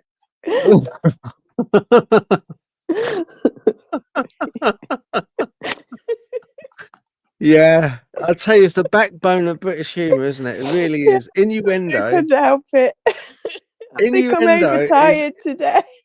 It's too much Benny Hill with you, isn't it? It's too much Benny Hill. Yeah. I was out headbanging last night at the club. It's like, I can't help myself. A decent metal song comes on. I'm too old to mosh, and I've got a headbanging headache today. And it's like a hangover from moshing. And I think I stopped the filter on my mouth a little bit. Yeah. I saw you actually. Yeah, when I was messaging, because I was messaging stuff like last night, and then you popped up, and I thought you're meant to be out, but you.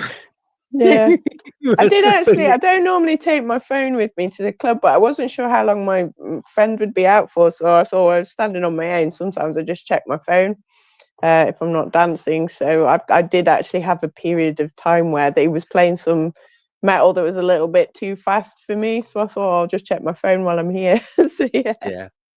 It's there. Cool. No, that's all right. Let your hair down, your antlers down, which is nice. Yeah, at least I didn't voice note, because you'd have heard nothing but in the background. Crazy. So yeah, it would have been a little bit crazy. Oh, I'll tell you a quick funny one. Really weird one happened. Right, we've got two Amazon Alexa speakers downstairs, right, which are linked to the TV. So because I love movies and stuff. So so we got those speakers, and our lights are connected. We got from IKEA these like bulbs which Wi-Fi enabled. They're cheaper than the Philips Hue ones. So we got those, and usually when I'm gonna sort of like do last biscuits for the dogs, I say, right, come on Ruby, come on Baz, let's go upstairs and come on bedtime. And I go, Alexa, turn off lounge lights. And as I said this last night, the A turned around in a woman's voice and said, yes, it's about time, it's your bedtime. Really? And I was like, right, so sorry, slap wrist. Yeah. When your own tech is telling you off. Yeah. And I was like, it's about time, it's your bedtime. I'm like, I've never heard that before. And I really felt quite naughty. I was slinked upstairs, like feeling really quite like a dirty stop out. So yeah, I mean, I'd be like, well, I'm staying up an extra 2 minutes just to prove that I've got control over my Alexas. It's like, I'm not doing what you tell me. How dare you? Yeah. How dare you? Yeah. So yeah, it is, isn't it? So yeah, I know I've never heard that before, and that was a bit weird. I don't know, that was a bit odd. To see if that happens again or not. Yeah, I thought it was you for a minute. I thought she's not coming over the age. She's not coming just over channeling. Now. Yeah. Natalie, biz up. Yeah. I'm suddenly a computer hacker. I can't even use my own mobile phone. It's like, yeah, unless I figured out how to use my brain power on it. Yeah, no, you'll get there. We've got a bit of time now. We've got a bit of time. Yes, that was my plan for Christmas. Yeah, to try and figure out how to use the microphone. I know, innit? Yeah. Oh, they're getting all. I've got to go. I better go. The dogs are getting all fidgety. All right, Natalie, thank you. People home, thank very you. happy Christmas. Yeah, happy Christmas, everyone. Might see you New Year's. What do you think, Natalie? Maybe New Year's. Yeah, I don't do anything New Year's normally, so it's not normally an issue. Yeah. But, I'll be like sort of just like hammered on eggnog. So that'll be fun. No supervision and drunk. Drunk in charge of the YouTube. Yeah. So if you want to see us on New Year's, hammered on eggnog and whatever Natalie drinks, creme de menthe, then yeah, Really? for sure. I'm a vodka girl, me. I just like my vodka. Absinthe. I would have thought absinthe for you. Really? I've not tried absinthe. I've always been either vodka or rum. I liked vodka, so I stuck with it. I haven't tried very many others, to be fair. I just always liked my vodka, weirdly enough. Yeah. But, yeah, I'm not that sophisticated. No, I'm not either, really. It's just, you know. I used to be cider. It used to be like strongbow.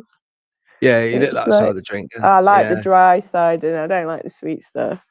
But, no, dry ciders. It's got to be dry. Not the like my humour. Not the lightning stuff where you sort of like find yourself under some bridge somewhere wrapped in a newspaper. I used to like the black diamond, diamond white. That wasn't far off the white lightning, to be fair. Yeah. I used to be quite partial to that. I was quite upset when they stopped making it. Yeah. See, that would have been a different kind of newspaper. That would have been the Telegraph you'd been wrapped up in. A bit more sophisticated. Yeah. Right, anyway, we need to go before we're on for another 40 minutes without realising. Yeah, all right, we're going to go. Take care. Happy Christmas, everybody. Thank you. Right, and where's me? Here we go.